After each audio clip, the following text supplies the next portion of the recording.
तो देखो अभी देख लेते हैं हमारे पास कैसे देखते हैं किसका डायमेंशन निकालना है। तो एक फोर्स होता है, एक एनर्जी होता है, फोर्स के थ्रू जो होता है, देखो इलेक्ट्रिक फील्ड जो होता है, इलेक्ट्रिक फील्ड का क्या निकालते हैं तो क्यू ई के थ्रू देख सकते हो डायरेक्टली, कोई खास बात नहीं है, एक एक करके देखते जाते हैं, मजा आ जाएगा। ठीक है, तो देखो अगर मैं तुमसे पूछूंगा हमारे पास मैग्नेटिक फील्ड का बताओ क्या होगा, तो मैग्नेटिक फील्ड का हमारे पास बिल से हम देखते हैं हमारे पास जो होता है वो आगे जाकर फॉर्मूला तुम देखोगे, परमिटिविटी जो होती है यहाँ पे अगर निकालना चाहते हैं तो वही होता है हमारे पास के Q1 Q2 by R square, तो Q square by R square, यहाँ से हम इसको निकाल लेते हैं। विस्कोसिटी का निकालना चाहते हैं, मैंने तुमको बता दिया था 6 eta R V, 6 pi eta R V होता है हमारे पास, 6 पाई को नहीं भूलोगे, पाई को नहीं भूलोगे, तो 6 पाई ईटा आर वी होता है, कोई खास बात नहीं है, कोई खास बात नहीं है। और आगे वो मैं तुमसे पूछूँ कि हमारे पास बताओ परमिबिलिटी का कैसे निकालोगे, तो सर परमिबिलिटी का निकालना चाहते हैं तो अगर दो पैरेलल करंट कैरिंग वायर होते हैं हमारे पास, वहाँ से निकालते हैं। ये चीज़ें मैंने तुमको बता दी ऑलरेडी, होता है फोर्स पर unit length mu naught by 4 pi 2 I1 I2 by D, यही होता है तो हमारे पास वही।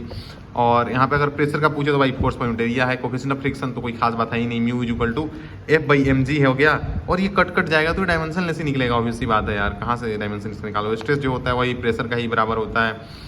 और चूंकि ये डायमेंशन लेस होता है, इनफेक्ट सारे के सारे गामा ये सब जो होते हैं उनका सेम डायमेंशन होता है, इज दैट ये सब चीज़ें तुमको बता दी। सरफेस टेंशन जो होता है फोर्स पर यूनिट लेंथ से निकाल सकते हो, फोर्स तुमको मालूम है, ग्रेविटेशनल कांस्टेंट डायरेक्टली तुमको याद है, ये सब चीज़ें मैंने तुमको बता दी। आगे हम मूव करते हैं हमारे पास एनर्जी से कैसे कैसे मान लेते हैं, देखो एक एक करके बात करते हैं। तो इसका जूल सेकंड से तुमको मालूम है, वैसे एच एफ से देख लेते हैं उसको।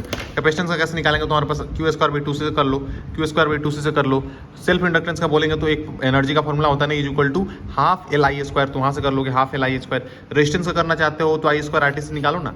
अगर स्पेसिफिक हीट कैपेसिटी का निकालना चाहते हो तो अब क्या करें सर, अब बड़ी बात है, यहाँ पे स्टार मार्क क्वेश्चन भी लगा हुआ है। स्पेसिफिक एम एस डेल्टा वही फॉर्मूला ही होता है, तो वहाँ से ही निकालोगे, ऑब्वियसली बात है। लेटेंट हीट का करेंगे तो एम एल होता है, तो वहाँ से ही निकालोगे, ऑब्वियसली बात है। बोल्ट्जमैन कांस्टेंट तो energy is equal to half K B T square, तो वहाँ से निकालोगे तुम। और आगे अपन मूव करते हैं, अगर इलेक्ट्रिक पोटेंशियल निकालना चाहते हो तो इलेक्ट्रिक पोटेंशियल, अब बताओ इलेक्ट्रिक पोटेंशियल कहाँ से निकालेंगे, तो पोटेंशियल का अभी तुमको तो बताया मैंने कहाँ से निकालना है, अभी नहीं बताया मैंने तुमको कैसे निकालना है।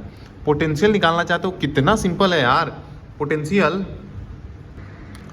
देखो, पोटेंशियल जो होता है हमारे पास V is equal to U by Q, energy by per unit charge होता है, कोई खास बात नहीं है। ये तो मतलब कोई इंपॉर्टेंट चीज़ थी नहीं, कंफ्यूज तक होना था नहीं, क्यू बाई भी होता है। थर्मल कंडक्टिविटी तुम मालूम है के से वहाँ से निकल जाता है आराम से के टी बाई एल। और अगर हम बात करेंगे गैस कांस्टेंट तो यहाँ पे वही यार P V equal to N R T बचा हुआ है। सोलर कांस्टेंट तो वहाँ पे सिग्मा वही टी पावर 4 होता है, वही होता है हमारे पास एनर्जी। और ए टी वही होता है यार, नहीं सोलर कांस्टेंट का फॉर्मूला ही होता है एनर्जी ए टी, ये याद कर लोगे, energy by A T, energy by A T. Solar constant अगर मैं बोलूँ इसमें, अगर किसी को एक को मेरे को ग्रीन देना हो तो इसको ही मैं दूंगा। रेड अबाउट कांस्टेंट जो होता है वही होता है यार हमारे पास 1 by lambda equal to R Z square 1 by n2 square, तो वहाँ से निकालते हैं अपन। n स्क्वायर कर लोगे 1 बाई n1, क्या निकल के आ रहा है 0, सॉरी मतलब n 1 by n1 square 1 by n2 square, dimensionally तो यही लिखोगे ना, डायमेंशनली यही लिखोगे, ऑब्वियस सी बात है। तो नहीं, रेडबर को किया तो 1 बाई लैम्डा था, कुछ गलत नहीं लग रहा है तुमको इसमें, n1 ऊपर चला जाएगा फिर n1 स्क्वायर, और n स्क्वायर का कोई होगा नहीं तो देखोगे तो 1 बाई एल निगेटिव ही आएगा सिर्फ और सिर्फ। तो इसका देख लोगे, इसमें थोड़ा सा कुछ गलती लग रहा है, यहाँ पे r नहीं आता है, या सॉरी रेडबर कांस्टेंट को मैं r मान रहा था यहाँ पे। अगर बोलोगे तो ये किसका फार्मूला होता है, 1 बाई लेमडा का फार्मूला होता है ना ये, तो ये गलत लिखा हुआ है यहाँ पे। विंग डिस्प्लेसमेंट लॉ अगर देखोगे तो हमारे पास वहाँ पे B equal to lambda T होता है। मैंने तुमको बताया था कि लेमडा जो होता है इन्फॉर्मेटिव था, बिंग कांस्टेंट गई, उसका वैल्यू भी तुमको बताया था मैंने क्या होता है। और ग्रेविटेशनल पोटेंशियल की बात करोगे अगर तो हमारे पास वही होता है यार, ये तो पोटेंशियल की बात क्या है, एनर्जी पर यूनिट मास कर ले, पोटेंशियल की बात कर एनर्जी पर यूनिट चार्ज कर ले, कोई खास बात है ही नहीं उसमें। तो आगे मूव करते हैं अपन। देखो बैटरी जो होता है ना, एक सोर्स ऑफ एनर्जी होता है, ना कि सोर्स ऑफ चार्ज होता है। सर्किट के चार्ज को ही सर्किट के अंदर घुमाते रहता है, तो सोर्स ऑफ एनर्जी है, not a source of charge. Charge का सोर्स नहीं है, मेंटेन करता है पोटेंशियल डिफरेंस जहाँ पे कनेक्टेड होता है वहाँ पे उनके बीच में। एंड वॉकडन जो बैटरी होता है वो क्यू डेल्टा भी होता है, मैंने तुमको बता ही दिया वॉकडन का फॉर्मूला जो होता है, तो move Q through it, obviously बात है। और इसमें देखो सामने किस पे जा रहे हैं, उसको निगेटिव ले लेंगे तो V2 से जा रहे हैं तो V2 -8 वोल्ट, और वही आते हैं V1 से तो V1 प्लस पे आ रहे हैं। आगे जो है उसको देखते हैं, सामने जो है उसको देखते हैं, तो +8 इज इक्वल टू V2 पे आते हैं। यहाँ पे हमारा V2 -8 is equal to V1 पे जाके पहुंचे, और दोनों को घटा के निकालोगे तो वही सेम चीज आएगा। वॉकडन की अगर बात करेंगे तो क्यू डेल्टा भी, और डेल्टा भी जो होगा हमारे पास, क्यू कितना है तो क्यू देख लिया हमने 3 CV था, और डेल्टा भी 4 है, 4 वोल्ट है, तो हाँ 12 हमारे पास CV स्क्वायर हो गया, डायरेक्ट 3 चौका 12, और जो होता है वॉकडन होता है CV स्क्वायर। ठीक, डायमेंशनली भी हमने देख लिया। तो यहाँ पे क्यू जो आ रहा है CV, और क्यू इक्वल टू CV ही होता है, तो क्यू को CV तो लिखेंगे इंटू 2 वोल्ट था, और डायमेंशनली भी मैंने देख लिया सबसे ही। और यूनिट लोगे अगर तो डायमेंशनली तो आएगा, बट यहाँ पे कैच ये था, यहाँ पे कैच ये नहीं था, यहाँ पे कैच ये था कि ये जो है डिस्चार्जिंग का केस है, डिस्चार्जिंग में ये होता है, बट चार्जिंग का केस है, ये पॉजिटिव में अगर आके चार्ज घुस रहा है, चार्जिंग का केस है, तो यहाँ पे निगेटिव हम लगा देते हैं। ये कैच था यहाँ पे। पोटेंशियल को कैसे लिखते हैं यहाँ से तुमको ये तुमको मालूम है कि कैच यहाँ पे ये है कि यहाँ पे पोटेंशियल को ये लिखते हैं हमारे पास V को हम क्यू वैसी बोल देंगे, और यहाँ पे पोटेंशियल है ना, सामने कैपेसिटर भी आ रहा है तो निगेटिव देखो। इंडक्टर के केस में बस ये हो जाता है कि इंडक्टर को देखते हैं कि हमारे पास अगर करंट बढ़ रहा है तो अपोज करेगा, घट रहा है तो उसी डायरेक्शन बना दो, और दोनों वैल्यू दे देता है यार। और यहाँ पे देखोगे ना तो यहाँ पे मान लेते हैं कैसे सर्किट के अंदर मूव करोगे, जीरो जा रहे हैं पॉजिटिव तो पॉजिटिव ले लेंगे, और क्यू बाई क्या लेंगे, क्यू बाई सी ले लेंगे, भी के लिए क्यू बाई सी ले लेंगे। और क्यू बाई सी सर कैसे लेंगे, तो देखो यहाँ पे मैं बोल रहा हूँ तुमको, क्या बोल रहा था कि यहाँ पे क्या होता है हमारे पास क्यू बाई सी ले लेते हैं। तो क्यू हमारे पास क्या दिया हुआ है 15 माइक्रो कूलम था, और सी माइक्रो फैराड के अंदर दिया हुआ है, तो 15/3 ले लेंगे, करके 5 आ जाएगा। सामने निगेटिव है निगेटिव ही लेंगे, सामने यहाँ पॉजिटिव है तो पॉजिटिव ले लेंगे कैपेसिटर के लिए, और फाइनली भी पे पहुंचे तो जो फाइनल पहुंचते हैं उसको इक्वल टू भी कर लेंगे। ऐसे ही अगर ये हमारे पास इक्वेशन दिया हुआ है और हम मूव करेंगे भी से, तो -2 लेंगे, इसको माइनस के अंदर ही लेंगे, इसको -5 ले लेंगे, और यहाँ पे इज इक्वल टू 5 कर लेंगे, कोई खास बात नहीं है। और यहाँ पे देखो एक चीज़ इंपॉर्टेंट बोली हुई है, देखो ग्रीन से टिक मार्क हुई, इस चीज़ को रिवीजन करोगे, ध्यान रखोगे कि हमारे पास पोटेंशियल डिफरेंस पूछे, या फिर हमारे पास देखो पोटेंशियल या इलेक्ट्रिक फील्ड निकालने के लिए अगर एक पे चार्ज है एक पे चार्ज नहीं है ना, तो भी डिस्ट्रीब्यूशन करने की जरूरत ही नहीं है। डिस्ट्रीब्यूशन कैसे होता है तो आगे हम देख ही लेते हैं, बट अगर पूछ रहे पोटेंशियल डिफरेंस तो प्लेट बताओ, तो वही ई इंटू, और ई जो होगा ए के वैसा आ रहा है तो ई इंटू डी कर लेंगे डायरेक्टली। तो पोटेंशियल या इलेक्ट्रिक फील्ड निकालने के, इलेक्ट्रिक फील्ड तो डायरेक्टली तुमको निकाल ही लिया, पोटेंशियल भी तुम निकाल लिया, निकालने के लिए चार्ज का डिस्ट्रीब्यूशन देखने नहीं, शुरू में तुमने जो देखा था ई और भी निकालने के लिए ना, हमारे पास चार्ज का रीडिस्ट्रीब्यूशन देखने की जरूरत नहीं, इसको मल्टीपल रिपीटेशन से याद रख लोगे।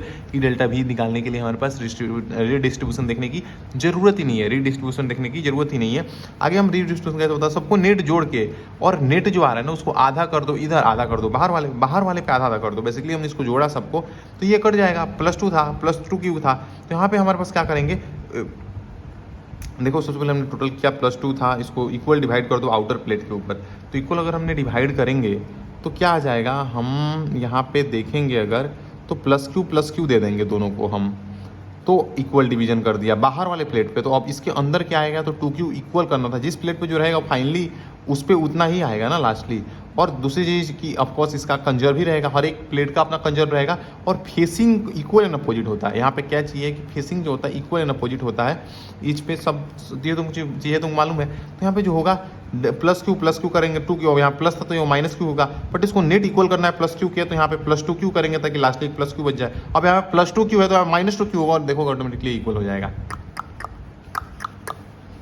ठीक, आगे मूव करते हैं, हमारे पास चार्जिंग का कैपेसिटर क्या होता है उसके बारे में बात करते हैं। तो देखो चार्जिंग का कैपेसिटर जो होता है डीसी के थ्रू, पहली चीज़ कि कैपेसिटर जो होता है ना टाइम 0 पे तुम देखोगे तो हमारे पास चार्ज एक्यूमुलेट कर सकता है अभी ये, यानी बेसिकली यहाँ पे ये चीज़ है कि ये क्लोज वायर की तरह बिहेव करेगा, behave is simple wire, close wire की तरह बिहेव इज सिंपल वायर।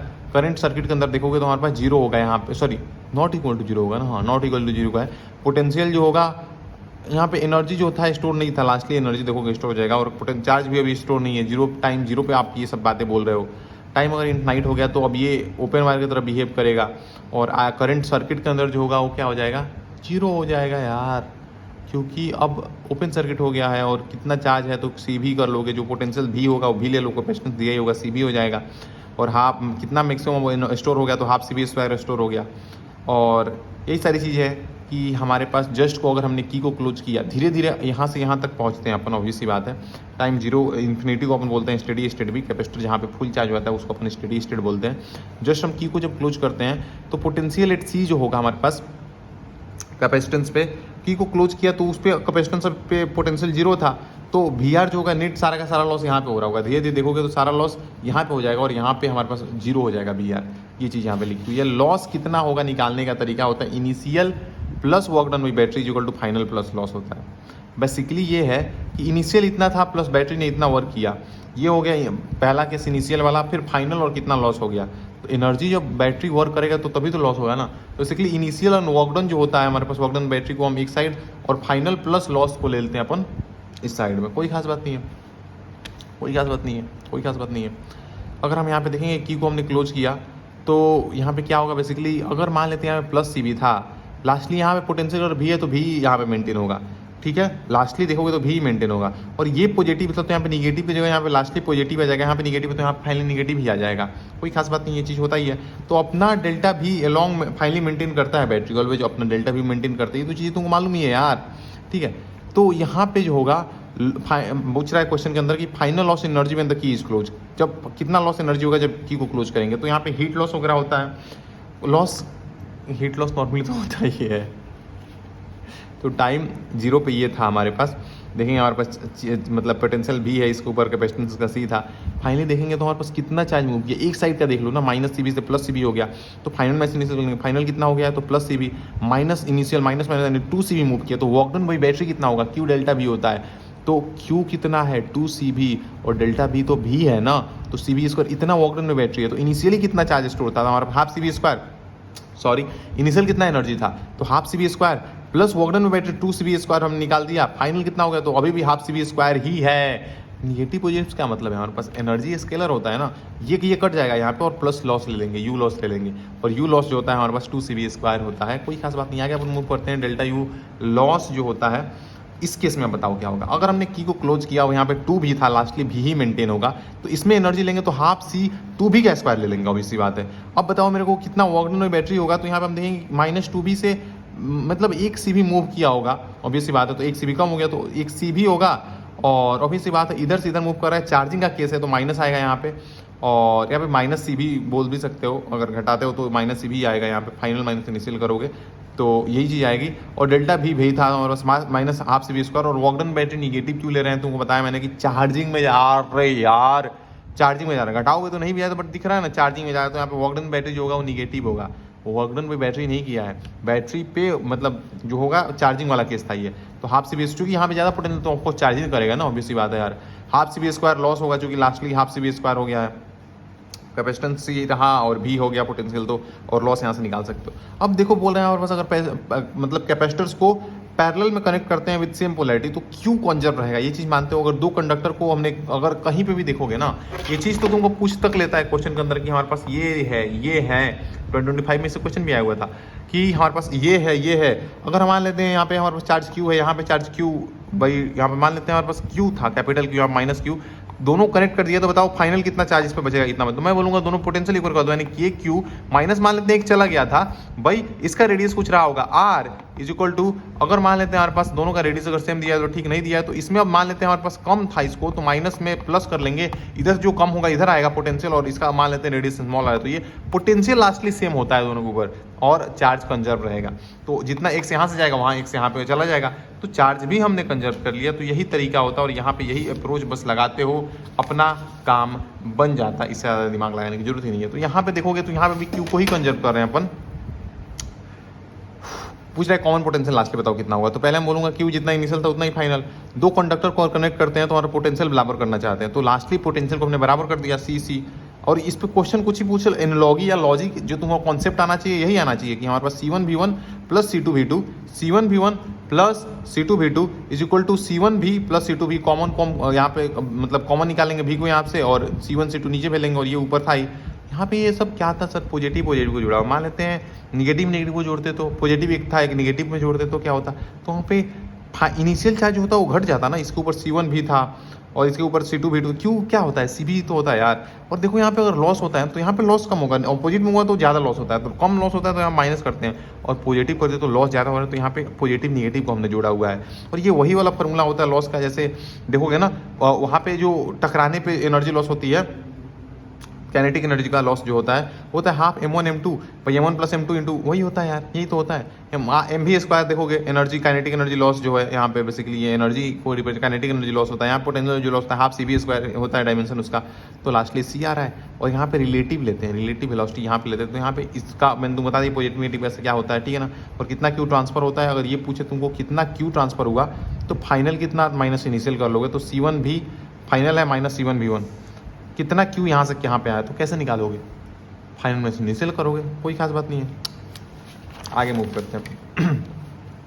अगर मान लेते हैं हमारे पास अपोजिट पोलैरिटी को जोड़ा हुआ है तो क्या होगा, देखो अपोजिट पोलैरिटी को जोड़ा तो मैंने तुमको पहले ही बताया कि लॉस ज़्यादा होगा तो पॉजिटिव कर लोगे, और तुमको बताया मैंने फाइनल इनिशियल चार्ज आ रहा है ये आ रहा है, और यहाँ पे तो अगर पोलैरिटी सेम हो गया है तो इन दोनों को तो जोड़ोगे ही ना, तो इनको कॉन्सेप्ट से करोगे तो कभी भी गलती नहीं करोगे, ठीक है ना। क्वेश्चन दबा के लगा लो, सारा मॉड्यूल का क्वेश्चन प्रैक्टिस कर लो, एक बार रिवीजन कर लिया इनको ढंग से, क्वेश्चन सारा मॉड्यूल लगा लो, मजा आ जाएगा। सीरीज कॉम्बिनेशन ऑफ जो होता है कैपेसिटर, उसके अंदर क्या होता है, तो देखो इसके अंदर एक सिंपल सी एनालॉजी ये होती है हमारे पास कि इसके अंदर रेजिस्टेंस जैसा कि होता है, अपोजिट होता है, अपोजिट होता है, ऑब्वियस सी बात है। तो 1/C1 + 1/C2 + 1/C3 होता है, और इक्विवेलेंट अगर सिर्फ 2 है तो हमारे पास C1 C2 प्लस, यहाँ पे 2 नहीं आता है भाई। नॉर्मल अगर मान लेते हैं 2 है, इनको करोगे तो मल्टीप्लाई, और ऊपर C1 + C2, और अपोजिट करोगे तो C1 C2 + C1 + C2, C1 C2 C1 × C2 वही C1 + C2, कोई खास बात नहीं है। Sum of potential across each capacitor is equal to EMF battery, ये एक तुमको करना है चीज़ कि रेजिस्टेंस के केस में भी यही होता है, और इसी चीज़ से ये वाला फॉर्मूला हम ड्राइव करते हैं। और स्मॉलर जो होता है पैरेलल के अंदर स्मॉलर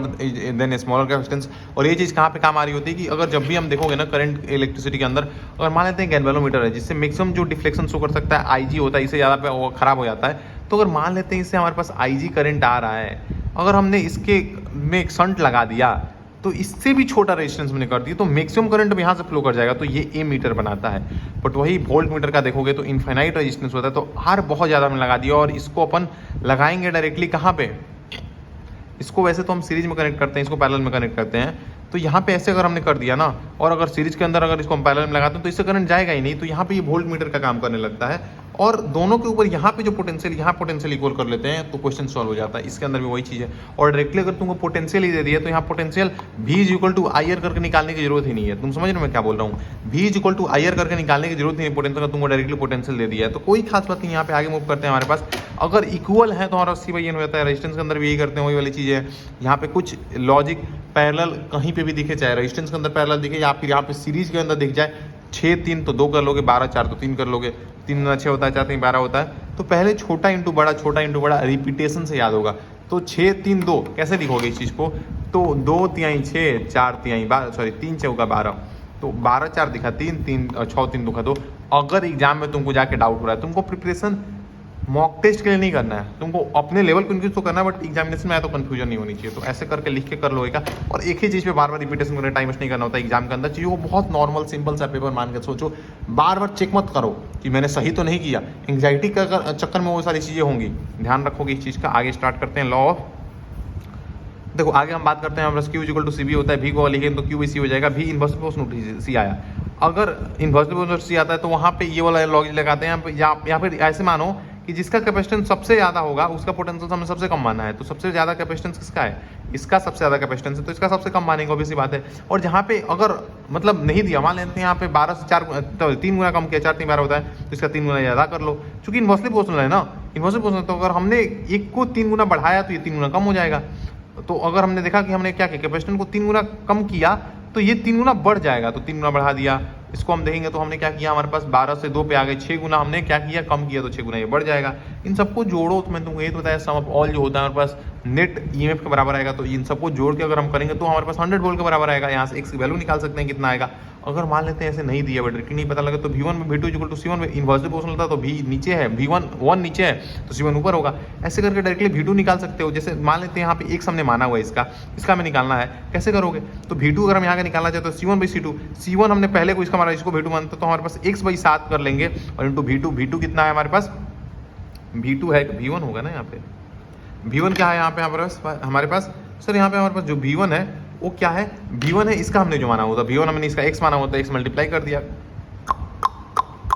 कैपेसिटेंस यहाँ पे 10/7 होगा, आई एम वेरी सॉरी, कैपेसिटेंस यहाँ पे 10 है, इसका 7 है, और इंटू x पोटेंशियल मल्टीप्लाई कर दिया। ऐसे इसका निकालोगे तो क्या हो जाएगा, x मतलब V2 अगर मान लेते हैं इसको, और V1 इसको माने हुए हैं, तो V2 अगर इसको मानेंगे, V2 निकालना चाहते हैं तो 1 वाले का यानी 10/C2 कर लेंगे 4 इंटू V1 कर लेंगे, हमारे पास x होगा, हमारे पास इसको कर लो, और इन सबको जोड़ के आराम से निकाल सकते हो। पैरेलल कॉम्बिनेशन ऑफ कैपेसिटर जो होता है बहुत सिंपल चीज़ है। देखो पैरेलल कॉम्बिनेशन के अंदर जो होता है सिंपल ऐड कर लेते हैं, पोटेंशियल सेम होता है सब में, कैपेसिटर को सिंपल ऐड कर लेते हैं, पोटेंशियल से में सेम पोटेंशियल लेके चलते जाओ जब तक कुछ भी ना आए। ये चीज़ तो बता ही रखी है मैंने, अगर बीच में कुछ भी आएगा तो पोटेंशियल चेंज होता है। दोनों कैपेसिटेंस, और इसमें जो होता है इसमें स्मॉलेस्ट से भी स्मॉलेस्ट होता है, और इसमें सबको जोड़ते हैं तो लार्जेस्ट ही आएगा, ऑब्वियस सी बात है। और एक कैपेसिटर का पहला प्लेट के साथ कनेक्ट, देखो एक दोनों कैपेसिटर का पहला कनेक्ट, हाँ ये इंपॉर्टेंट है यार, दोनों प्लेट का अगर पैरेलल में बोल रहे हैं तो दोनों प्लेट का पहला जो होना चाहिए दोनों कैपेसिटर का पहला प्लेट एक साथ कनेक्ट होना चाहिए, दोनों प्लेट का दूसरा प्लेट एक साथ कनेक्ट होना चाहिए।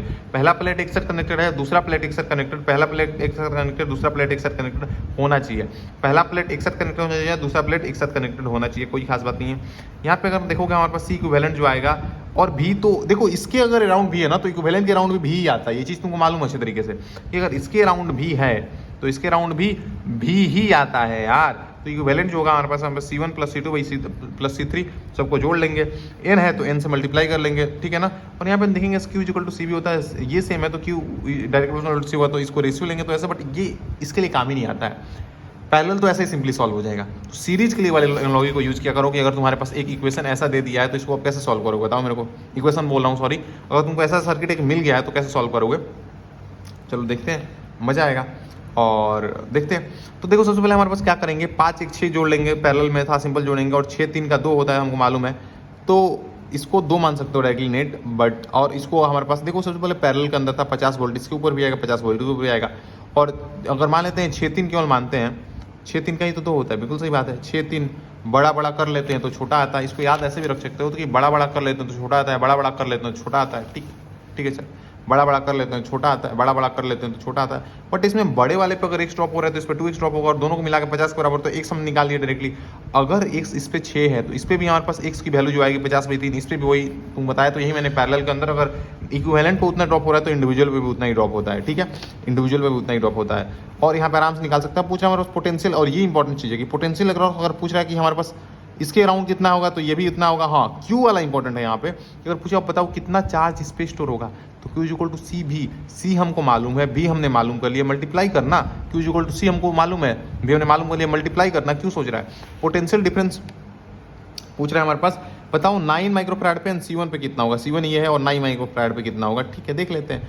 तो यहाँ पे दिक्कत ये है ना, यहाँ पे एक 5 वोल्ट दी हो तो डायरेक्टली ये नहीं बोल सकते 20 वोल्ट पूरा इस पर ड्रॉप होगा, तो इसको सॉल्व करते जाना पड़ेगा। 12 4 का मालूम है, बड़ा किया छोटा 3 आ जाता है, और 9 3 12 ले लेंगे, 12 4 का स्टिल तुम करोगे तो हमारे पास 3 ही आ जाता है, और 12 4 का छोटा बड़ा किया तो छोटा 3 आ रहा है हमारे पास, और 3 2 पैरेलल के अंदर तो 5 हो जाएगा। 5 5 अगर जोड़ोगे हमारे पास तो 5 5 सीरीज के, सॉरी पैरेलल के अंदर है या सीरीज के अंदर तो इक्वल पोटेंशियल डिस्ट्रीब्यूट हो जाएगा, यानी इस पे भी 20 का 10 जाएगा, 10 जाएगा। और कर सकते थे तो x दोनों को ले लेंगे, 2x = 20 करेंगे तो x = 10 आ जाएगा, कोई खास बात नहीं है। तो पोटेंशियल अक्रॉस 9 माइक्रोफैराड अगर देखोगे तुम हमारे पास कितना आ रहा है, तो अब हम कर सकते हैं यहाँ पे 10 10 हमने निकाला हुआ है, तो इसके अराउंड अगर मान लेते हैं अगर हमारे पास यहाँ पे 10 ड्रॉप हो जाए तो बचा 10 था। अब 10 इस 5 के राउंड ड्रॉप हो रहा है, नहीं पूरे का इक्विवेलेंट 5 था, तो इसके ऊपर में 5 ड्रॉप होगा पैरेलल के अंदर, इसके ऊपर 5, सॉरी इसके ऊपर पूरा इक्विवेलेंट 5 अगर माइक्रोफैराड था कैपेसिटेंस, इस पे 10 वोल्ट ड्रॉप हो रहा है, तो इस पे 10 वोल्ट ड्रॉप होगा, इस पे भी 10 वोल्ट ड्रॉप होगा।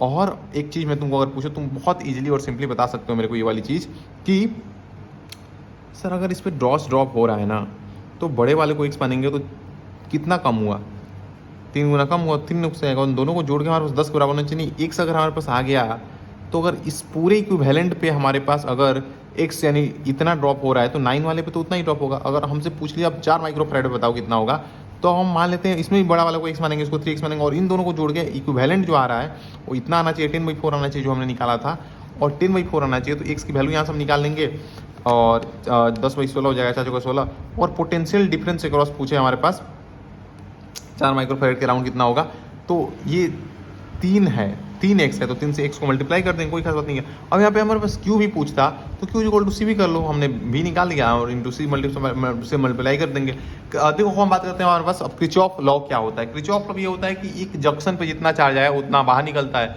और लूप लॉ जो होता है ये जो होता है कंजर्वेशन ऑफ चार्ज बेस्ड होता है और एक कंजर्वेशन ऑफ एनर्जी बेस्ड होता है। ये जो होता है sum of potential in closed loop is always 0।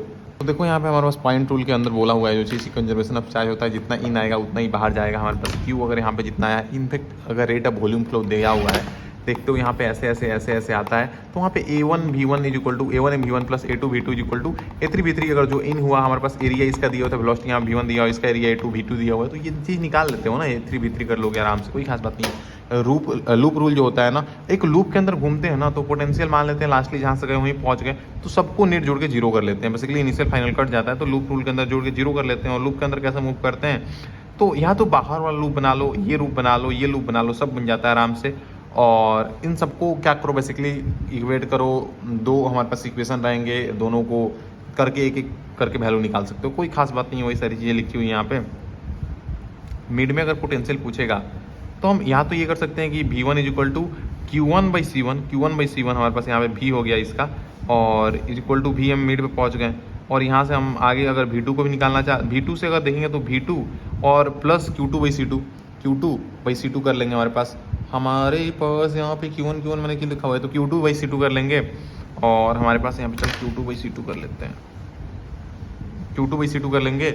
और हमारे पास यहाँ से भी देखोगे तो आराम से मिड पे, अब दोनों मिड पे ही पहुँच रहे हैं तो दोनों इक्वल है, तो दोनों को इक्वल कर लो तो आराम से अपना काम बन जाएगा। नहीं सॉरी, मिड का इक्वेशन पूछा तो इक्वल नहीं करोगे, आई am very sorry.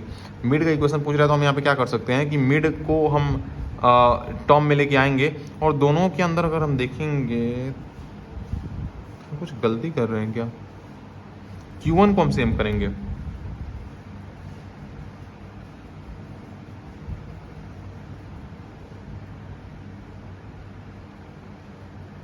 Very sorry, ये यहाँ पे Q1 ही होगा, Q2 होगा ही नहीं। और पहली चीज़ की हमारे पास अगर यहाँ पे Q1 है तो मैंने तुमको अभी बता के लाया कंजर्वेशन को, यहाँ पे जो होता है वही यहाँ पे भी होता है। तो अगर एक ही वायर है तो उधर तो कुछ अलग जाएगा ही नहीं। यहाँ पे मैंने गलती लिखी हुई, यहाँ पे Q1 ही होगा, ये Q1 ही होगा ये। अब सही है, अब सही है कि अगर तुम उसको जाके उधर करते हो तो मिड में से अगर V2 को घटाओगे तो C2/Q2 बचेगा, C2 को मल्टीप्लाई करो तो Q1 बचेगा, और Q1 सेम है। देखो अगर तुम यहाँ पे ये वाला चीज़ तुमको क्लिक होना चाहिए, और बहुत इंपॉर्टेंट है ये कि अगर मेरे को यहाँ पे बोला मिड का पोटेंशियल निकालेंगे तो मैंने मिड को इक्वेट नहीं किया, हमने देखा और क्या इक्वल है, उन दोनों को इक्वेट करके मिड को कॉमन निकाल लेते हैं, मिड को हम निकाल लेते हैं। तो इसमें मिड लास्ट निकालोगे तो हो जाएगा हमारे पास C1V1 plus C2V2, C1V1 plus C2V2 into by C1/C2। कैसे डायमेंशनली भी हमने सेम कर दिया। और यहाँ पे अगर मान लेते हैं इनफेक्ट 3 भी है ना तो वही करते हैं, C1V1/C1V2, C1V1 plus C2V2/C1 plus C3V3/C1 plus C2/C3, dimensionally भी सेम है। और इसके अंदर जो भी लेते हैं ना उसको सबको हम निगेटिव पॉजिटिव के साथ लेते हैं। अगर पोटेंशियल निगेटिव है तो निगेटिव लेंगे, पॉजिटिव है तो पॉजिटिव लेंगे, वैसे ही करके ले रहे होते हैं, कोई खास बात नहीं है, ऑब्वियस सी बात है। और हमारे पास बड़े में से छोटे को घटाओ, ये चीज़ तुमको मालूम होनी चाहिए कि अगर मान लेते हैं हमारे पास यहाँ पे मिड हमें मालूम चल गया, ये मालूम चल गया, तो अगर हमसे पूछ रहे कितना Q फ्लो करेगा तो हम Q इक्वल टू C बोलेंगे। आई एम वेरी सॉरी, रुक जाओ, क्या बोल रहा हूँ यहाँ पे मैं कि इफ़ भी मिड ज़्यादा है V3 से तो बड़े में छोटे को घटाना है, और Q इक्वल टू C भी होता है। अच्छा, इसका हमें मालूम है C, और हमने डेल्टा भी निकाल दिया यहाँ से, तो यहाँ से मल्टीप्लाई करके निकाल देंगे Q जो फ्लो करेगा इस वाले ब्रांच से, कोई खास बात नहीं है। यहाँ पे ये बस बोला हुआ है ना, अगर यहाँ पे 12 कूलम है तो यहाँ पे बैटरी एक गया तो वही चार्ज को लेके जाएगा, तो यहाँ तीनों को जोड़ के नेट जीरो आना चाहिए, क्योंकि ये एक आइसोलेटेड हो गया। समझ में आ रहा है?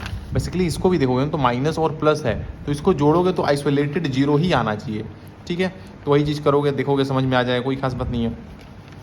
किसी भी सर्किट में कहीं एक जगह कुछ भी पोटेंशियल हम मान सकते हैं, तो इसको हम जीरो मानेंगे तो ये +30 होगा, अगर मान लेते हैं -30 मानेंगे तो ये जीरो हो जाएगा खुद, इसको घेरने वाला तो -10 मानेंगे तो ये +20 होगा। इससे बस डिफरेंस बताता है ये, है ना, ये पोटेंशियल डिफरेंस इन दोनों के बीच में नेट 30 का आना ही चाहिए। यहाँ और यहाँ को घटाएं तो अपन कुछ भी हो सकता है। लूप के किसी वायर में अगर सिर्फ एक बैटरी है तो वहाँ पोटेंशियल जीरो मान लो, तो यहाँ पोटेंशियल जो होगा +2 हो जाएगा, और यहाँ पे वो वाला ऊपर वाला फॉर्मूला लगा दो, C1V1 C2V2 C3V3, और आराम से आगे सॉल्व कर सकते हो। अगर मान लेते हैं हमारे पास एक चीज़ यहाँ पे बोली हुई है कि अगर यही वाला, देखो आगे कंटिन्यू करते हैं। देखो सबसे पहली चीज़ कि यहाँ पे जो बोला हुआ है ना, अगर वेरी सॉरी यहाँ पे बैटरी अगर है 0 तो यहाँ +6 होगा, यहाँ +2 वोल्ट होगा, यहाँ +8 वोल्ट होगा। अब यहाँ पे अगर Q पूछ रहा है, इसे बताओ Q कितना स्टोर हो रहा है, तो C जो रहा होगा 4 दिया हुआ है 4 होगा, डेल्टा भी कितना हो रहा है, 6 में से 2 घटाओ 4 आ जा रहा है, तो मल्टीप्लाई कर दो। यहाँ पे इनफेक्ट अगर देखोगे तो Q equal to C delta भी, C हमें दिया हुआ है, डेल्टा भी दोनों घटाओ 8 आ जाएगा। यहाँ पे पॉजिटिव हो चुकी है, इधर ज़्यादा पोटेंशियल है, Q स्टोर तो होगा 3, यहाँ पे 3 और 2 डिफरेंस था, 3 6 आ रहा है, 6 स्टोर तो होगा, बट पॉजिटिव निगेटिव स्टोर होगा वही जो चार्ज स्टोर होगा, किधर इधर पॉजिटिव होगा जो इधर ज़्यादा पोटेंशियल है। मान लेते हैं यहाँ पे अगर हमने जीरो माना हुआ है, और ऊपर अगर हम देखेंगे जाके तो +6 है, यहाँ पे पॉजिटिव से निगेटिव जाए तो -8 होगा। तो यहाँ पे अगर देखोगे ना तो C तो हमारे मालूम है, डेल्टा भी क्या लेंगे तो 6 -8 लेंगे।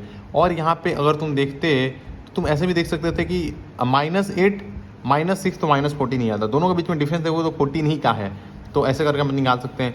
फाइंड चार्ज ऑन 5 माइक्रोफैराड क्या होगा, तो 5 माइक्रोफैराड पे अगर देखना चाहते हो तो यहाँ पे वो निकालेंगे अपन C1V1 प्लस C2V2 C3 भी रहती है। एक फॉर्मूला ये लगा सकते हैं, और एक अगर मान लेते हैं हमारे पास पैरेलल के अंदर बैटरी दिए हुए इंटरनल रेजिस्टेंस में, तो वहाँ पे हमारे पास V1/R1 plus V2 R2 V3 R3 1/R1 plus 1/R2 1/R3 करते हैं, तो वाला चीज़ तुमको मालूम ही है। एनीवेज अगर हम बात करते हैं तो 5 माइक्रोफैराड पे चार्ज बताओ कितना होगा, अगर हमसे पूछा हुआ है तो सबसे पहले यहाँ का पोटेंशियल जंक्शन का मिड का पोटेंशियल हम निकालेंगे यहाँ से करके। तो यहाँ पे 3 × 0 और यहाँ पे C2 इंटू V2, तो C2 मान लेते हैं, किसी को मान लो, किसी को 2 इंटू हमारे पास 10 कर लेंगे और इंटू 8 इंटू 5 कर लेंगे।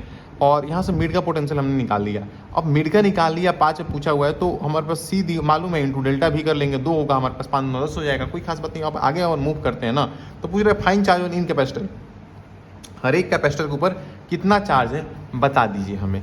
तो एक चीज़ तुम बताओ मेरे को कि अगर मान लेते हैं हम यहाँ पे 0 मानते तो एक बैटरी यहाँ पे काम बन जाता, बट यहाँ पे हमारे पास बैटरी नहीं है। यहाँ बैटरी होता तो हम जंक्शन का पोटेंशियल निकाल लेते, अपन मिड का पोटेंशियल निकाल लेते, बट यहाँ पे नहीं है, तो एक को इंटरचेंज कर सकते हैं।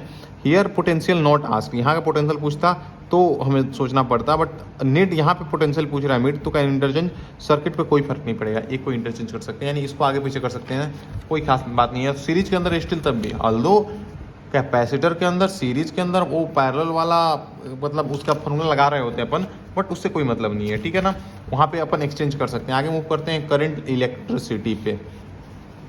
करंट इलेक्ट्रिसिटी के कुछ बहुत अच्छे और सिंपल से फॉर्मूलेज हैं, बहुत सिंपल सा चैप्टर है पूरा। ओवरऑल बात करना शुरू करते हैं। देखो, रेट ऑफ फ्लो को बोलते हैं अपन, एवरेज करंट जो होता है हमारे पास क्या होता है, ये सब चीज़ें तुमको कितने अच्छे तरीके से मालूम है यार। कि rate of flow of electric charge को अपन बोलते हैं करंट, या delta Q by delta T average हो गया हमारे पास, क्यू को अपन NE बोल सकते हैं, कोई खास बात नहीं है। और आगे अगर इनफेक्ट देखोगे तुम तो हमारे पास instantaneous current DQ by DT बोल सकते हैं। और इसी का देखो कभी भी इंटीग्रेशन होता है, एरिया अंडर कर्व होता है, IDT के अंदर ये जो एरिया होगा वो क्यू बताएगा, कोई खास बात नहीं है। हमने देख भी रहे हैं यहाँ पे करंट जो होता है पॉजिटिव अगर इधर मूव करा है तो करंट उधर, और नेगेटिव इधर मूव करा है तो करंट इधर मूव करता है, कोई खास बात नहीं है। अगर मान लेते हैं और उस एवरेज करंट पूछा हुआ है और ऐसा इक्वेशन का दिया हुआ है, 2 सेकंड में पूछा हुआ है ना, तो हमारे पास डेल्टा क्यू लेंगे, तो डेल्टा क्यू यानी फाइनल मैक्सिमम लेंगे, तो फाइनल ले लेंगे और 2 सेकंड पे कितना हो रहा है, 2 सेकंड का वैल्यू डालो इंटू 0 और टाइम टोटल, तो ऐसे एवरेज निकालते हैं। तो ये चीज़ का ध्यान रखना। और जो हमारा उस करंट होता है अगर इलेक्ट्रॉन मूव कर रहा है तो QF हो जाता है इंटू फ्रीक्वेंसी, और फ्रीक्वेंसी को अपन टाइम भी बोल सकते हैं, कोई खास बात नहीं है। बाकी ये सब वही चीज़ें बोली हुई है, टाइम पीरियड को बोलते हैं और 2 पाई ओमेगा, और वेलोसिटी जो होता है R ओमेगा होता है, और टाइम पीरियड जो होता है 2 पाई R बाई V होता है, कोई खास बात नहीं है। ड्रिप वेलोसिटी जो होता है ना, ड्रिप वेलोसिटी के बारे में पहली चीज़ की कैसे इक्वेशन सारे लिखते हैं, उन सब चीज़ों को तो हम देख ही लेते हैं। देखो चलो एक बार को देखना शुरू करते हैं। तो हमारे पास सबसे पहले हमारे पास रिलैक्सेशन टाइम एक्सेलरेशन जो आएगा हो जाएगा हमारे पास, ये हो गया फोर्स बटा, अरे नहीं लिख रहा था, बटा मास हमने कर लिया, तो ये हमारे पास क्या हो गया, एक्सेलरेशन हो गया। और हमारे पास UT करते हैं तो हमारे पास V equal to U plus AT करते हैं, मेरी सॉरी। तो हमारे पास जो होता है हमारे पास, इसको हम बोल देंगे हमारे पास इनिशियल वेलोसिटी 0 थी, अभी जस्ट टकराया था, इंटू टाइम हो गया, रिलैक्सेशन टाइम यहाँ से यहाँ तक मूव किया तो ये हो गया मीन फ्री पाथ, और यहाँ पे जो टाइम लगता है उसको अपन टाउ बोलते हैं, रिलैक्सेशन टाइम। तो यहाँ पे अगर हम ड्रिप वेलोसिटी की बात करेंगे तो हो जाएगा हमारे पास एक्सेलरेशन जो आया था, जो कि हमारे पास हो गया EE बाई, या फिर QE बोल सकते हो भाई M, और यहाँ पे हमारे रिलैक्सेशन टाइम से मल्टीप्लाई कर देंगे, ड्रिप वेलोसिटी का फॉर्मूला होगा। एक बताओ कि हम इसको इलेक्ट्रिक फील्ड को V बाई R या L भी बोल सकते हैं, तो EML बाई टाउ हो सकता है हमारे पास ड्रिप वेलोसिटी। अच्छा, मोबिलिटी क्या होता है हमारे पास, मोबिलिटी होता है हमारे पास म्यू से रिप्रेजेंट करते हैं, drip velocity per unit electric field बोलते हैं अपन। अच्छा बताओ मेरे को करंट डेंसिटी क्या होता है, करंट डेंसिटी होता है करंट पर यूनिट एरिया को बोलते हैं करंट डेंसिटी, कोई खास बात नहीं है, ठीक है सर। अगर हम देखेंगे करंट के फॉर्म में एक फॉर्मूला होता है ड्रिप वेलोसिटी का, हमारे पास होता है करंट के टर्म में क्या हमारे पास V ना, ड्रिप वेलोसिटी इंटू NA होता है हमारे पास, कोई खास बात नहीं है। अगर मैं तुमसे पूछूं एक चीज़ हमारे पास यहाँ पे कि तुम वेक्टर फॉर्म में बताओ हमारे पास V इक्वल टू IR, इसी को अपन ओम्स लॉ बोलते हैं, वेक्टर फॉर्म बताओ तो क्या होता है। V को अपन बोल सकते हैं डायरेक्टली क्या बोल सकते हैं, IR है हमारे पास, V को अपन बोल सकते हैं हमारे पास, देखो करंट को हम बोल देते हैं करंट डेंसिटी, इसको रो बोलेंगे और इसको अपन E बोलते हैं। तो ये हो गया हमारा वेक्टर फॉर्म, इसको जैसे फॉर्म में कन्वर्ट करना चाहते हो कर सकते हो, कोई खास बात नहीं है। आगे मूव करते हैं हमारे पास। अगर मैं तुम पूछूं हमारे पास रेजिस्टेंस क्या होता है, तो होता है रो L बाई A। रो की वैल्यू एक्चुअली में कहाँ से आती है, तो तुम एक चीज़ बताओ मेरे को कि कैसे हम इस चीज़ को रखते हैं, कैसे निकालते हैं, क्या होता है।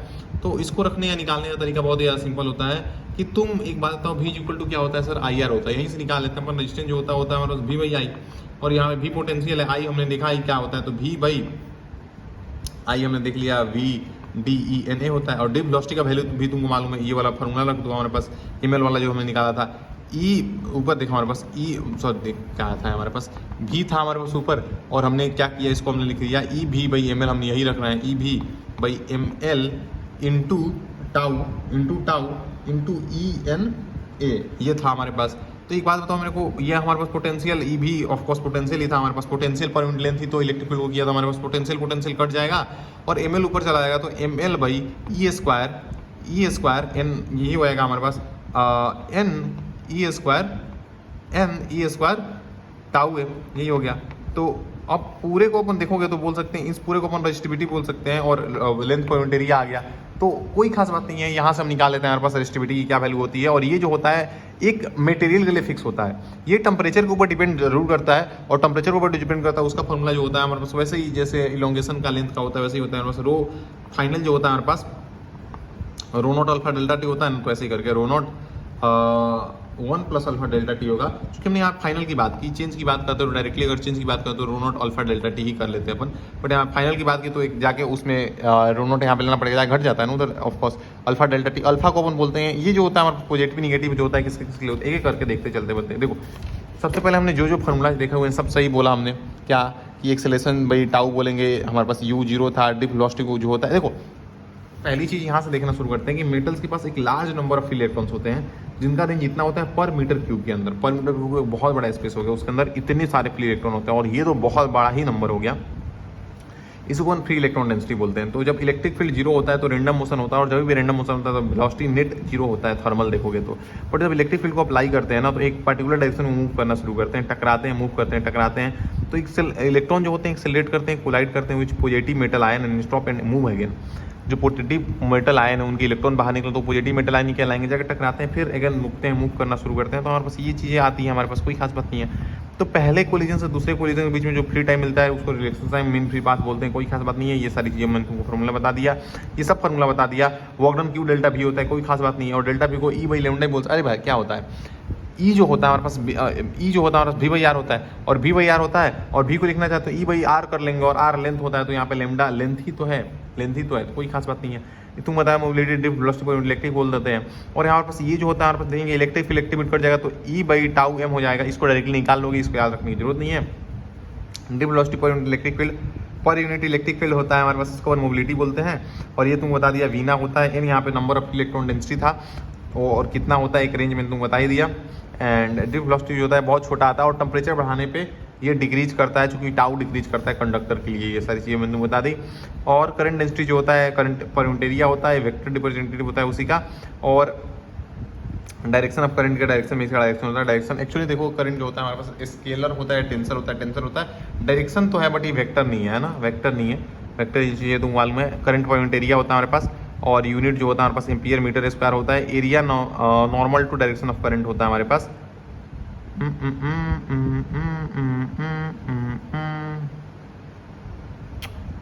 ये चीज़ हमें मालूम है। एरिया जो लेंगे हम अपन वो नॉर्मल ही होगा, डायरेक्शन ऑफ करंट जिससे फ्लो कर रहा है, ऐसे फ्लो कर रहा है तो। और अगर एरिया ज़्यादा होता है तो करंट डेंसिटी कम होता है, ये चीज़ हमको मालूम है, बहुत से प्रोपोर्शनल था। और तुमको ओम्स लॉ जो होता है V इक्वल टू IR ही होता है हमारे पास। इसी को अपन कैसे लिख सकते हैं ये मैंने तुमको बताया। सिग्मा जो होता है NE म्यू होता है, ये याद रखना है, ग्रीन से मार्क भी है हमारे पास। सिग्मा जो होता है NE म्यू होता है। देखो ohmic conductor non ohmic conductor क्या क्या होते हैं करके देखते हैं। देखो ओमिक कंडक्टर क्या होते हैं, नॉन ओमिक कंडक्टर क्या होते हैं। ओमिक कंडक्टर होते हैं जो कि ओम्स लॉ को फॉलो करते हैं, और जिनका VI का जो होता है स्ट्रेट लाइन कर्व आता है, और R इंडिपेंडेंट ऑफ I होता है। बट इसमें करंट के ऊपर डिपेंड करने लग रहा है। टेम्परेचर पे तो मतलब नॉर्मल भी देखोगे तो वहाँ पे हमारे पास वेरी करता है, बट इट्स अबाउट कि I पे भी डिपेंड करता है। यानी करंट बढ़ाने पे हमारे पास चेंज होता है resistance, like non ohmic conductor बोलते हैं, क्योंकि उनके अंदर हमारे पास स्ट्रेट लाइन नहीं होता है ना। Can very, can not be straight, and ओबे नहीं करते हैं ओम्स लॉ को। सिंपल सी बात है। आगे मूव करते हैं हमारे पास। तो R जो होता है मैंने तुमको बता दिया V एंड I पे डिपेंड करता है। डिपेंड तो फिर इस पे करता है, तो ये size and shape of conductor के ऊपर डिपेंड करता है, प्रॉपर्टी ऑफ मटेरियल होता है। बिल्कुल सिंपल सी बात है यार, साइज शेप ऑफ कंडक्टर कैसा है उसका प्रॉपर्टी ऑफ मटेरियल होता है, ये ऑब्वियस सी बात है। रेजिस्टेंस हो गया वो भी, रेजिस्टिविटी हो गया वो भी, ये उसको पर डिपेंड। और रेजिस्टिविटी तो हो गया हमारे पास, वो तो फिक्स ही हो गया एक मेटल के लिए, अब कितना भी हो वो पर यूनिट लेंथ पर यूनिट एरिया के लिए डिफाइंड हो गया है ना, कितना है वो। एनीवेज इसको ओम से रिप्रेजेंट करते हैं। 1 ओम जो होता है उसको साइमन या महो भी बोलते हैं, MHO mho. Anyways V equal to IR हमने देखा यहाँ पे, मतलब हमको मालूम होता है ये वाला होता है। और यहाँ पे देखो, अगर तुम देखोगे हमारे पास I और V दिया हुआ है ना, तो रेजिस्टेंस होगा स्लोप होगा। ध्यान रखना कि V और I ऐसे दिया हुआ है या कैसे दिया हुआ है, या फिर ऐसे कोई भी इक्वेशन हो तो उसमें उसका देख लेना ये अपोजिट चेंज तो नहीं किया, और ऐसे नीट में सच में चेंज करके दे देता है क्वेश्चन। तो ये सब गलतियाँ नहीं करनी होती है, बहुत क्लियरली ध्यान रखो कि इन चीज़ों का, ठीक है। तो इसके अंदर जो स्लोप होता है हमारे पास delta V by delta I हो जाएगा, ठीक है। ओके सर, बिल्कुल सी बात है सर। तो हम यहाँ पे आराम से निकाल सकते हैं स्लोप जो होता है V और I का, वही R होता है। तुम देख भी सकते हो कि अगर V बाई I था तो tan थीटा लेंगे तो वही आएगा, और tan थीटा देखेंगे हमारे पास, तो यहाँ पे R वेरिएबल है, तुमको बताया मैंने, I के साथ वेरी करता है। नॉर्मल कंडक्टर कहलाते हैं। तो इसमें भी स्लोप ही अभी भी आएगा आर, ठीक है। आगे मैंने तो वो कैसे निकालते हैं बता दिए। जो होता है डिपेंड करता है मटेरियल पे, टेम्परेचर के ऊपर, टेम्परेचर के साथ कैसे डिपेंड करता है वो सब चीज़ें देख लेते हैं। ये मैं चीज़ आगे तुमको बताता हूँ। टेम्परेचर बढ़ाने पे जो होता है हमारे पास 1 प्लस अल्फा डेल्टा टी होता है। और यहाँ पे और कुछ इंपॉर्टेंट चीज़ें देखो। तो देखो एक चीज़ कि हमारे पास अगर हम टेम्परेचर को इंक्रीज करते हैं तो एन इंक्रीज होता है और टाउ डिक्रीज होता है। और टाउ डिक्रीज होता है तो यहाँ पे गलत लिखी हुई है, ड्रिप वेलोसिटी इंक्रीज नहीं डिक्रीज होता है।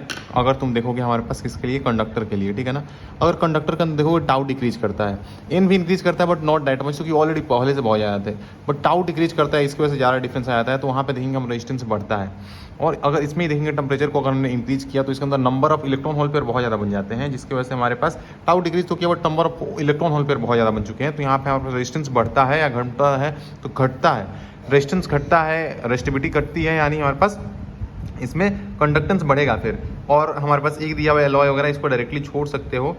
क्या लिखा हुआ है यहाँ पे, बस टेम्परेचर चेंज करने पे यहाँ पे कोई खास चेंज नहीं आता है, बेसिकली स्मॉल चेंज आता है, तो वो सब छोड़ सकते हो। यहाँ पे देखो हमारे पास कोफिशिएंट के बारे में बात करते हैं। हमारे पास एक चीज़ कि डेल्टा अल्फ़ा ये जो होता है हमारा directly proportional to delta T है, रो भी है। और यहाँ से ही हम देखते हैं हमारे पास, तो यहाँ से ही निकालते हैं। ये चीज़ तुमने मालूम है कि हम गामा को निकालते थे, चाहे मतलब जो भी निकालते थे वहाँ पे वॉल्यूमेट्रिक कांस्टेंट के अंदर जो होता था कांस्टेंट, उन सबको, तो इनका रेशियो पर यूनिट यही तो होता है relative change in delta rho, या ये per unit change in temperature. Relative change इसमें जितना हो रहा है पर यूनिट चेंज टेम्परेचर, वही चीज़ बोलते हैं अपन उसको, बिल्कुल सही बात है। तो डेल्टा रो जो होता है हमारे पास ये बोलेंगे चेंज के लिए। और फाइनल देखो एक ऊपर मैंने चीज़ लिखी हुई थी, रेजिस्टेंस सेम इफेक्ट पड़ता है दोनों के ऊपर, रेजिस्टेंस और रेजिस्टिविटी दोनों के ऊपर सेम इफेक्ट पड़ता है। तो यहाँ पे ये चीज़ तुमको मालूम होनी चाहिए कि सेम इफेक्ट ऑलमोस्ट पड़ता है। और फॉर स्मॉल चेंज के लिए हम ये वाली चीज़ को यूज़ कर लेते हैं। बट अगर देखोगे ना दोनों का रेशियो ले लेंगे तो एक्यूरेट आता है। और यहाँ पे 0 डिग्री सेल्सियस पे लोगे तो और अच्छा रहेगा। इसको टेम्परेचर कोफिशिएंट ऑफ रेजिस्टेंस बोलते हैं, टेम्परेचर कोफिशिएंट ऑफ रेजिस्टेंस बोलते हैं, टेम्परेचर कोफिशिएंट ऑफ रेजिस्टेंस बोलते हैं। तो इन दोनों का रेशियो ले लेंगे तो हमारे पास ये कट जाएगा। बस मतलब रेजिस्टेंस वाले केस में कट जाएगा, रेजिस्टिविटी वाले केस में कट जाएगा। रेजिस्टिविटी का ले रहे हैं तो वो कट जाएगा, तो 1 प्लस अल्फा डेल्टा टी। यहाँ पे जो है ना, यहाँ पे टेम्परेचर को रेजिस्टेंस होगा, यहाँ पे टेम्परेचर को रेजिस्टिविटी है, कोई खास बात नहीं है, कोई खास बात नहीं है। और यहाँ पे जो अल्फा होगा ये पॉजिटिव होता है तो हमारे पास टेम्परेचर बढ़ाने पर रेजिस्टेंस बढ़ता है। सेमीकंडक्टर के लिए नेगेटिव होता है तो टेम्परेचर बढ़ाने पर रेजिस्टेंस कम होता है। यहाँ पे देखो अल्फा नेगेटिव बोला हुआ है, टेम्परेचर बढ़ाने पर इसलिए हमारे पास रेजिस्टेंस रेजिस्टिविटी कम हो रही है। इसमें टेम्परेचर बढ़ाने पर रेजिस्टिविटी बढ़ रही है। तो यहाँ पे हमारे पास देखेंगे तो रेजिस्टिविटी यहाँ पे जो होता है अल्फा पॉजिटिव होता है, टेम्परेचर को कम किया, रैंडमनेस कम हुआ, टाउ बढ़ेगा तो रेजिस्टेंस कम होगा। यानी टेम्परेचर को कम करने पर यहाँ पर रेजिस्टेंस बढ़ता है। मतलब क्या मैं बोल रहा हूँ, टेम्परेचर को कम करने रेजिस्टेंस कम ही होता है, बढ़ता कहाँ है गधा तू। टेम्परेचर को डायरेक्टली प्रोपोर्शनल है ना, टेम्परेचर को बढ़ाने में बढ़ता है, घटाने पे घटता है। यहाँ पे इन्वर्सली प्रोपोर्शनल है, बढ़ाने पे घटता है, घटाने में बढ़ता है, कोई खास बात नहीं है, ठीक है। आगे अपन मूव करते हैं। यहाँ पे एक ग्राफ बनाया हुआ है कि टेम्परेचर ज़्यादा करने पे रेजिस्टेंस मतलब ज़्यादा तेज़ी से बढ़ रहा है। डेल्टा भी बढ़ाओ, आई बढ़ेगा नहीं, आई अब नहीं बढ़ रहा है। मतलब हम पोटेंशियल को बढ़ा रहे हैं, टेम्परेचर का ज़्यादा तो करंट नहीं बढ़ा, क्योंकि बहुत ज़्यादा रैंडम मौसम आ चुका है ना। तो यहाँ पे does not follow Ohm's law. Conductor जो होता है हाई टेम्परेचर पे ओम्स लॉ को फॉलो नहीं कर रहा होता है, ठीक है। बाकी ये सब चीज़ें बहुत बेसिक हैं कि ईएमएफ जो होता है हमारे पास जब कोई भी डिवाइस कनेक्टेड नहीं है ना तो ईएमएफ होता है। बट टर्मिनल वोल्टेज जो होता है जैसे ही वहाँ पे एक रेजिस्टेंस कनेक्ट होगा या मतलब जब करंट फ्लो होगा तो, और टर्मिनल वोल्टेज जो होता है वो हम बोलते हैं कि जो एक्चुअली में देता है, और ईएमएफ जो होता है वो क्लेम करता है ना। ईएमएफ जो होता है सेल क्लेम करता है। और इसको चार्जिंग डिस्चार्जिंग केस में कैसे करते हैं, डिस्चार्जिंग केस में हमारे पास ई जो होगा हमारे पास माइनस आई आर, चूँकि हमारे पास ये देखोगे तो हमारे पास डिस्चार्जिंग केस है और इसमें घुस रहा है तो प्लस आई आर ले लेंगे, तो इसको ये ध्यान रखना। और इसको नॉर्मली भी देखते तो वही लेते हैं अपन, माइनस आई आर लेंगे। पूरा क्लेम किया था, इतना ड्रॉप हो गया यहाँ पे, और इसमें दोनों को जोड़ते हैं, यहाँ पे ये ध्यान रखोगे। बाकी सीरीज के अंदर ग्रुपिंग अपसेल किया हुआ है तो रेजिस्टेंस को सिंपली जोड़ दोगे और इसको भी सिंपली जोड़ या घटा सकते हो, कोई खास बात नहीं है। तो इसको जोड़ एक अपोजिट पोलैरिटी में, किस पोलैरिटी में लगा हो इस पर ध्यान देना, चूँकि इस पर क्वेश्चन सच में आ जाता है, किस पोलैरिटी में लगा हो इस चीज़ पर ध्यान देना। और इसको सिंपली जोड़ या घटा सकते हैं, और रेजिस्टेंस को तो हमेशा जोड़ेंगे, उससे मतलब ही नहीं है। पैरेलल ग्रुपिंग के अंदर E1 R1 plus E2 R2, और देख लेना इसमें एक रिवर्स में है और ये फिर सेम डायरेक्शन का, तो माइनस E2 R2 और plus E3 R3 by 1 by R1 1 by R2 R1 by R3। और रेजिस्टेंस इक्विवेलेंट पूछे तो 1 by R1 1 by R2 R1 by R3, कोई खास बात नहीं है। यहाँ पे भी किरचॉफ लॉ वही है कि हमारे पास यहाँ पे कंजर्वेशन ऑफ चार्ज करना है, जितना घुसा उतना ये बाहर जाएगा। और इसके अंदर केवीएल वगैरह निकाल देते हैं। वैसे ही पाथ अगर मान लेते हैं हमारे पास, ये तो चीज़ें तुमको मालूम है अच्छे तरीके से, कोई खास बात है ही नहीं, कि अगर मान लेते हैं हमारे पास ऐसे दिया हुआ है और हमारे पास पाथ इधर है, करंट इधर जा रहा है, तो हमारे पास जो होगा हमारे पास करंट इधर ही जा रहा है और पाथ को भी हमने ये पाथ का डायरेक्शन इधर लिया हुआ है। और यहाँ मान लेते हैं एक बैटरी लगा हुआ है जो कि ऐसा दिया हुआ है, जो कि 5 वोल्ट का है। करंट जो था 2 एम्पियर था, इसका जो है हमारे पास 4 ओम रेजिस्टेंस है। तो क्या करेंगे हम यहाँ पे लिखेंगे, हमारे पास मान लेते हैं V1 है, तो यहाँ पे हमारे पास मान लेते हैं V2 है, तो हम कैसे लिखेंगे उसमें V1 माइनस कर लेंगे, चूँकि सेम डायरेक्शन के अंदर है, कोई डायरेक्शन पॉजिटिव करते हैं सेम डायरेक्शन में निगेटिव कर लेंगे, माइनस IR कर लेंगे। IR 2 × 4 यानी 8 कर लेंगे, और हमारे पास -5 चूँकि निगेटिव पे जा रहे हो इज इक्वल टू V2 कर लेंगे। कोई खास बात नहीं है, और वही चीज़ बस तुमको जाननी है, बाकी कोई बात नहीं है कि V1 - VV कैसे करेंगे। आगे अपन मूव करते हैं हमारे पास, तो ये वाली चीज़ मैंने तुमको बता ही दी थी ऑलरेडी टाइम के टर्म में, कि 2 हीटर जो होते हैं, अगर पहली चीज़ तो ऊपर वाले ये देख लो, 2 हीटर अगर सीरीज में है तो टाइम ज़्यादा लेते हैं, और टाइम को सिंपली पहले अकेले में जितना लेता है तब दूसरे में कितना लेता है, दोनों को मिला के दोनों को जोड़ दो उतना ज़्यादा टाइम लगेगा। और इसमें जो होता है इसका कम हो जाता है, तो 1/T1 + 1/T2 दोनों जो मिल रहे कर रहे थे उनसे कम ही लेगा, है ना। तो स्मॉलर देन स्मॉलेस्ट रेजिस्टेंस, जो सबसे छोटा टाइम लगा था उससे भी छोटा आ जाएगा, वैसा वाला लॉजिक लगा सकते हो यहाँ पे। पावर जो होता है वर्क पॉइंट टाइम होता है, तुम मालूम है, एनर्जी जो होता है पावर इंटू टाइम हो जाएगा ऑब्वियसली। तो एक बात बताओ, पावर तुमको मालूम है VI होता है, I² होता है, और ये जो होता है पावर है, VI जो है वो पावर है। आगे तुम देखते भी हो इधर जाके तुम पावर होता क्या एक्चुअली में, और पावर तुमको मालूम नहीं है यार क्या होता है। पावर जो होता है हमारे पास VI होता है, I² होता है, या V² होता है। यहाँ पे R को कैसे खेलते हैं ये सब तुमको चीज़ें मैंने अच्छे से करा रखी है, बहुत अच्छे से करा रखी है। एनीवेज तो आ जाओ देखते हैं अपन। तो मैं तुमको ये बता रहा था यहाँ पे कि हमारे पास अब एनर्जी को निकालना चाहते हो तो टाइम से मल्टीप्लाई कर दो हर एक के अंदर, तो हमारे पास VI × T हो जाएगा, I² RT हो जाएगा, V² R × T हो जाएगा। देख लोगे एनर्जी पूछ रहे, सब फॉर्मूला आराम से इंप्लीमेंट कर लोगे। देखो यहाँ पे बोला हुआ है कॉमन या कमर्शियल यूनिट होता है इलेक्ट्रिक का, वो होता है kWh/h। तो किलो के लिए 10⁻³ वाट होता है जूल पर सेकंड, और हावर को सेकंड के अंदर कन्वर्ट कर देंगे, यानी इतना होता है 1 यूनिट। अगर पूछे तो काम हो जाएगा तुम्हारा, कोई खास बात नहीं है। बाकी इधर से तो कुछ देखना ही नहीं है। एक चीज़ ये कि बस हमारे पास होता है ये ये अगर हमारे पास डिफ्लेक्शन 0 है तो R जो रेजिस्टेंस ऊपर लगा होगा, और भाई इसका लेंथ जो होगा 100 माइनस इसका लेंथ कर लेंगे, तो वो चीज़ तो R/L/AC, S/A वाला जो रेजिस्टेंस होगा CD, और ये तुम मालूम है दोनों को मिला के पोटेंशियल वायर के अंदर हमारे पास 100 होता है, तो उस चीज़ को आराम से तुम डील आउट कर सकते हो। एंड एक चीज़ की, अगर दोनों को अगर गैल्वेनोमीटर और बैटरी का अगर हमने पोजीशन इंटरचेंज किया तो कोई भी चेंज नहीं आएगा। तो there is no effect on balancing if the position of galvanometer and battery interchange. बिल्कुल सही बात है। शंट जो होता है पैरेलल में लगाते हैं अपन, बिल्कुल सही बात है। शंट जो होता है ना ऑलवेज अपन पैरेलल में ही लगाते हैं। शंट का मतलब ये होता है पैरेलल में लगा देना, ठीक है ना। Most accurate minimum error in measurement known as most accurate minimum error आएगा मेजरमेंट में ऑफ अननोन रेजिस्टेंस जब हमारे पास L50 पे बैलेंस करें हम उसको, और शंट में लगाना है नहीं पैरेलल में जोड़ देना। बाकी पोटेंशियल ये सब देख लोगे, मैंने तुमको एमीटर का केस तुमको बता दिया कैसे लेते हैं, पोटेंशियल का डायरेक्टली दिए हुए तो क्या होता है, बाकी ये सब चीज़ें बता दी। एक चीज़ यहाँ पे देख लो भले ही कि अगर पैरेलल में कम्बिनेशन है करंट डिवाइडेड इंटू, अगर पैरेलल कम्बिनेशन है तो करंट जो होता है divided into ratio of their inverse ratio of their resistance. Obvious सी बात है कि हमारे पास I1/I2 करेंगे तो इन दोनों के इन्वर्स में आता है। और अगर मान लेते हैं इस I के टर्म में अगर इसको लिखना चाहते हैं ना, तो I2 जो होगा डायरेक्टली ले सकते हैं ऊपर वाला रेजिस्टेंस भाई टोटल रेजिस्टेंस इंटू I जो आ रहा था। मतलब बेसिकली ये बोल रहा है कि यहाँ पे जो करंट जाएगा, यहाँ पे जो करंट जाएगा, उन दोनों का रेशियो इनके रेजिस्टेंस के इन्वर्स के रेशियो के बराबर होगा। और I2 जो अगर लिखना चाहते हो ना, तो I2 यानी ऊपर वाले का रेजिस्टेंस भाई टोटल रेजिस्टेंस इंटू I कर लेंगे टोटल, तो यहाँ पे I2 कितना आ रहा है वो निकाल सकते हैं अपन। सही है, और डायमेंशनली भी सही है। हमारे पास R कट जाएगा, I रह जाएगा, ठीक है। तो आगे अपन मूव करते हैं अब, और आगे मूव करते हैं तो हमारे पास ये पेज पे अपन आ जाते हैं, और जो कि बहुत ही इंटरेस्टिंग एंड मज़ेदार सा पेज है। देखो इधर से देखना शुरू करते हैं, मज़ा आएगा तुमको, और बहुत ही ज़्यादा मज़ा आएगा। देखो देखते हैं। तो मैंने तुमको बताया कि अब देखो मैंने तुमको बताया था कि हमारे पास इस चेंज को देख लेंगे। हमारे पास अगर मान लेते हैं हमारे पास L कॉन्स्टेंट है, एरिया को सिर्फ और सिर्फ वेरी कर रहा है हमारे पास। अगर लेंथ को कांस्टेंट रखा हुआ है तब तो डायरेक्टली इसको जितना डबल किया ट्रिपल किया। अगर बोल रहा है वॉल्यूम को हमने कांस्टेंट रखा हुआ है तो वॉल्यूम पहले ऊपर को बना दो, तो ए से मल्टीप्लाई कर देंगे तो AL जो होता है हमारे पास वॉल्यूम हो जाता है, AL जो होगा वॉल्यूम हो जाएगा। और अगर मान लेते हैं ऊपर ए से मल्टीप्लाई करें तो नीचे भी ए से तो मल्टीप्लाई करेंगे ना, तो AL जो होगा हमारे पास ये वॉल्यूम कांस्टेंट हो जाएगा। अब ये पूरा टर्म कांस्टेंट हो गया AA²। तो अब अगर बोल रहा है अगर रेडियस को रेडियस पूछ रहा है तो हम देख लेंगे, अब A² था तो R के बारे में 4 आ जाएगा। अगर इसको डबल किया तो डिस्टेंस अगर मान लेते हैं इसको डबल किया तो 4 टाइम 1 में 4 हो जाएगा, 1/4 हो जाएगा। और इसको अगर डबल किया तो अब इसको डबल कर 4 कर लो 16 हो जाएगा, तो R/16 हो जाएगा। ऐसे करके तुम मालूम। और स्मॉल चेंज के लिए डेल्टा R/R जो होगा -2 इंटू डेल्टा A/A हो जाएगा, कोई खास बात नहीं है। और -4 इंटू डेल्टा, क्योंकि माइनस क्यों ले रहे हैं, क्योंकि नीचे है ना R1 R, चूँकि इन्वर्स रेशियो में था ना। अरे यार और मान लेते हैं यहाँ पे अगर हमारे पास वही बोल दे अगर तुमको यहाँ पे कि हमारे पास एक काम करते हैं, हम एरिया को सेम रखते हैं, मतलब एक कोई वेरिएबल करता है, ठीक है। तो यहाँ पे वेरी अगर वो किसी और को कर रहा है तो वो भी चीज़ आराम से तुम देख सकते हो, कोई खास बात नहीं है ना इसमें। ऑब्वियस सी बात है, मान लेते हैं अब पूछ रहे हैं हमारे पास, हमने अभी पहले क्या किया था, वॉल्यूम कॉन्स्टेंट रखा हुआ है और अब हमसे पूछ रहे हैं हमारे पास लेंथ को वेरी कर रहे हैं, वॉल्यूम कॉन्स्टेंट रखा हुआ है, तो ए बाई एल हो जाएगा और एल स्क्वायर होगा, तो उसको अकॉर्डिंग तुम डील कर सकते हो इस चीज़ को, कोई खास बात नहीं है। आगे अगर हम मूव करते हैं तो हमारे पास आता है रो 8t डिग्री सेल्सियस पे, मैंने बताया इसको 0 डिग्री सेल्सियस पे हम करके मान स्मॉल चेंज वैसे ही निकाल लेते हैं, कोई खास बात नहीं है इसमें, कि हमारे पास माइनस डेल्टा ए बाई ए हो जाएगा इंटू 100, कोई खास। आज देखो आगे बढ़ते हैं अपन, ठीक है। तो हमारे पास अगर आगे मूव करोगे तुम तो ये वाली चीज़ से तुम देख सकते हो कि हमारे पास 0 डिग्री सेल्सियस का रेशियो कट जाएगा और ये कर लेंगे आराम से अपन, इन दोनों का रेशियो ले लेंगे ये रेजिस्टेंस के टर्म में। देखो यहाँ पे खुद क्वेश्चन में हमको मिला था कि dimension of length and area अगर इग्नोर कर दें तो ये डेल्टा आर जो होता है डेल्टा रो के बराबर होता है, और ये लेंथ एरिया को क्यों इग्नोर कर रहे हैं, क्योंकि एक में हमारे पास लेंथ एरिया आ जाता है, ऑब्वियस सी बात है। तो तुमको मालूम है दोनों का सेम ही आएगा, ऑब्वियस सी बात है।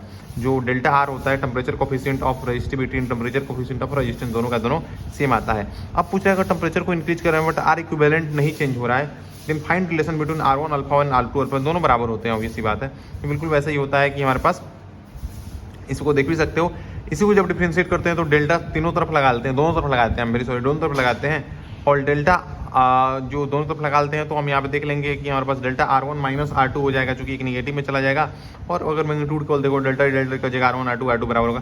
क्यों हम ये कर पाए, क्योंकि बोल रहा है यहाँ पे हमारे पास टेम्परेचर इंक्रीज करने पे R इक्विवेलेंट जो हो रहा है नहीं चेंज हो रहा है, तो R इक्विवेलेंट नहीं चेंज हो रहा है तो हम इसको 0 तो करेंगे ना।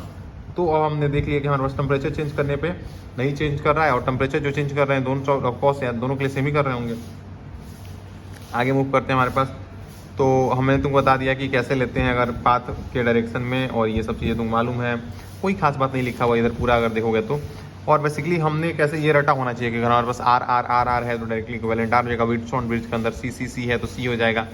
लूप एक लूप ये खेल लो, एक लूप ये खेल लो, और एक लूप ये पूरा खेल लो, वही तुमको आई आर का डायरेक्शन बता दिया, वैसे ही कर लेना। इसके अंदर देखोगे हमारे पास सीरीज में तो कोई सोचना ही नहीं है, पैरेलल के अंदर तुम ये चीज़ निकालना आना चाहिए तुमको। देखो एक चीज़ नहीं, sorry I am very sorry, V is equal to I R होता है, और इसके अंदर देखोगे हमारे पास सीरीज के अंदर ही एक्चुअली में हम देखेंगे पोटेंशियल अगर हमें निकालना रहे यहाँ पे, तो V directly proportional to R हो गया। तो इसमें जो सबसे कम होगा उसको x मान लो, तो इसको 3 टाइम्स बढ़ाया तो ये भी 3 टाइम्स बढ़ जाएगा, इसको 4 टाइम्स बढ़ाया तो 4 टाइम्स बढ़ेगा, और सबको जोड़ के नेट 10 आना चाहिए, तो सबको जोड़ के 10, तो सब पे इंडिविजुअल कितना ड्रॉप कर रहा है डायरेक्टली तुमने देख लिया।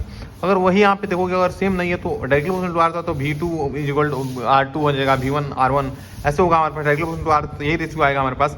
और अगर रेशियो यही आएगा, अगर तुम देखोगे हमारे पास V2 बाई V1 करेंगे तो हमारे पास R2 बाई R1 होगा, और V2 का डायरेक्टली निकालना चाहते हैं तो हमारे पास हो जाएगा R2 by R1 into V1। तो R2 अगर हम इसको V2 माने हुए हैं तो ऐसे कर सकते, मान लो इसको x माना, इसको V1 माने हुए, इसको V2 मान रहे हैं, तो V2 अगर इसको माना हमने तो R2 यानी 5 बाई इसका इंटू x V1 कर लेंगे हमारे पास। तो कोई खास बात नहीं, ऐसे ही करके उन तीनों को जोड़ के स्टिल 10 आ रहा था। और पैरेलल के अंदर तुमको ये चीज़ मालूम है कि हमारे पास भी सेम रहता है, ऑल्दो अगर इसको भी अंदर निकालना चाहते हो तो इसको सेम करके हमारे पास आई इनवर्सिबल टू आर कर सकते हो, और वहाँ पे भी तुम इस चीज़ को लगा सकते हो। कैसे लगा सकते हो, देखो देखते हैं। पहली चीज़ कि हमारे पास तुम मालूम है 10 एम्पियर अगर मान लेते हैं करंट जाया यहाँ पे, और हम अब इनवर्सिबल जहाँ पे जिसका रेजिस्टेंस सबसे ज़्यादा होगा उसका आई सबसे कम मानो, और इसके अंदर आई ही निकालना है अपने को, तो हम इसका एक्स मानेंगे, और सबको आई जोड़ के हमारे पास 10 एम्पियर के बराबर होना चाहिए, जितना आई है वही तीनों के बीच में डिस्ट्रीब्यूट होगा, ऑब्वियस सी बात है। तो हमारे पास x होगा, आधा किया तो डबल हो जाएगा, 1/3 किया तो ये हो जाएगा, उन तीनों को जोड़ के हम कर सकते हैं 10 के बराबर। तो इसमें एग्जैक्टली कितना करंट आ रहा होगा निकाल लेंगे आराम से अपन, ठीक है। तो जो नॉन ऑब्वियस है उसको निकालना चाहते हैं। यहाँ पे नॉन ऑब्वियस क्या है, करंट तो हमको मालूम है, पोटेंशियल, इसमें नॉन ऑब्वियस क्या है, करंट है, ऑब्वियस सी बात है।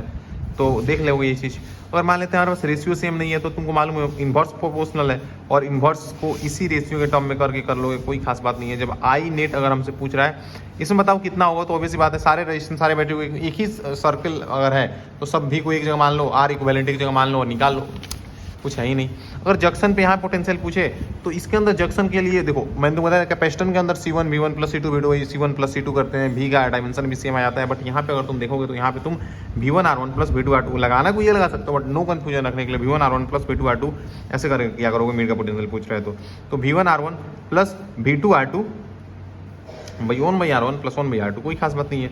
अगर देखोगे हमारे पास मे भी पॉजिटिव और निगेटिव हो सकता है ये V2 जो है, और उसी के अकॉर्डिंग डायरेक्शन भी ले रहे होंगे हमारे पास। यहाँ पे भी V1 R1 plus V2 R2 plus V3 आती है 1 by R1 1 by R2 1 by R3, कोई खास बात है क्या यहाँ पे?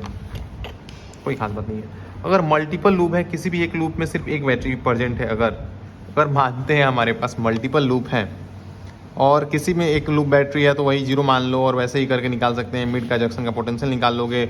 अगर नॉन आइडियल है तो मैंने तुमको बता दिया आई आर कैसे लेते हैं। और यहाँ पे बस एक चीज़ क्लिक है यहाँ पे, इसको स्लोप मान सकते हैं। वाई अगर प्लॉट करे भाई इसको डेल्टा हमारे पास टर्मिनल वोल्टेज, ये टर्मिनल वोल्टेज तो हम निकाल रहे हैं, इसको अगर करेंगे सी प्लस एम एक्स हो जाएगा। तो यहाँ पे स्लोप जो आ रहा है ना वो करंट को प्लॉट किया तो आर आ जा रहा है, यानी स्मॉल जो वहाँ पे हमारे पास आ रहा है इंटरनल रेजिस्टेंस, उसको स्लोप यहाँ पे आ रहा है हमारे पास 10 theta equal to R internal resistance आ जा रहा है, कोई खास बात नहीं है। और यहाँ पे भी वही चीज़ निकालते हैं अपन, कोई खास बात नहीं है। इन आइडेंटिकल बैटरी को कनेक्ट किया, अगर उसमें से एम को रिवर्स कर दिया तो 2 टाइम्स कम हो जाएगा, एक जो रिवर्स हुआ एक जिसको खा जाएगा उतना कम हो जाएगा। तो हमारे पास ये चीज़ तुमको इजीली मालूम है कि Ne-2 टाइम्स Me होगा, 2 को हमने अगर मतलब 2 टाइम्स कम होता है।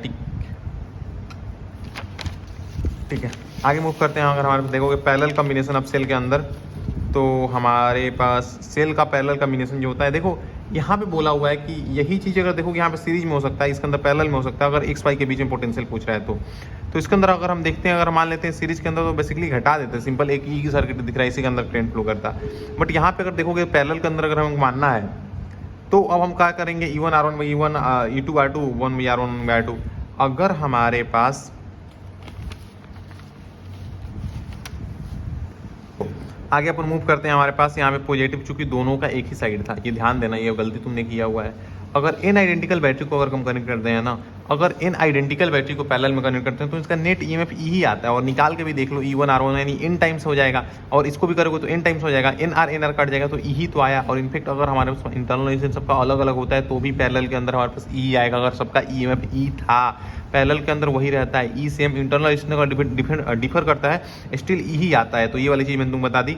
और इक्विवेलेंट निकालने के लिए 1 by R1 plus 1 by R2 कर सकते हो। ठीक है, आगे अपन मूव करते हैं। अगर मान लो हमारे पास ऐसा कुछ दिया हुआ है और पूछ रहा है इसके अराउंड कितना हुआ, तो इन दोनों को मान लेते हैं एक बैटरी, और यहाँ पे माइनस करोगे, चूंकि देख लो एक अपोजिट पैरेललिटी के अंदर है। और ध्यान देने वाली बात यहाँ पे ये है कि हमारे पास अगर पूछ रहे हैं यहाँ पे हमारे पास बताओ करंट कितना होगा, तो इन दोनों को पैरेलल के अंदर मान के नेट मान लो और एक रेजिस्टेंस तुमको मिल जाएगा आर इक्विवेलेंट, अब आराम से कैलकुलेट कर सकते हो। मिक्स ग्रुपिंग अब सेल के अंदर अगर सीरीज पैरेलल दोनों के दोनों है तो बहुत ज़्यादा सिंपल हो जाता है। ये एन टाइम्स हो जाएगा, NE तो मालूम है NE को एन टाइम जोड़ोगे तो, और NR हो जाएगा।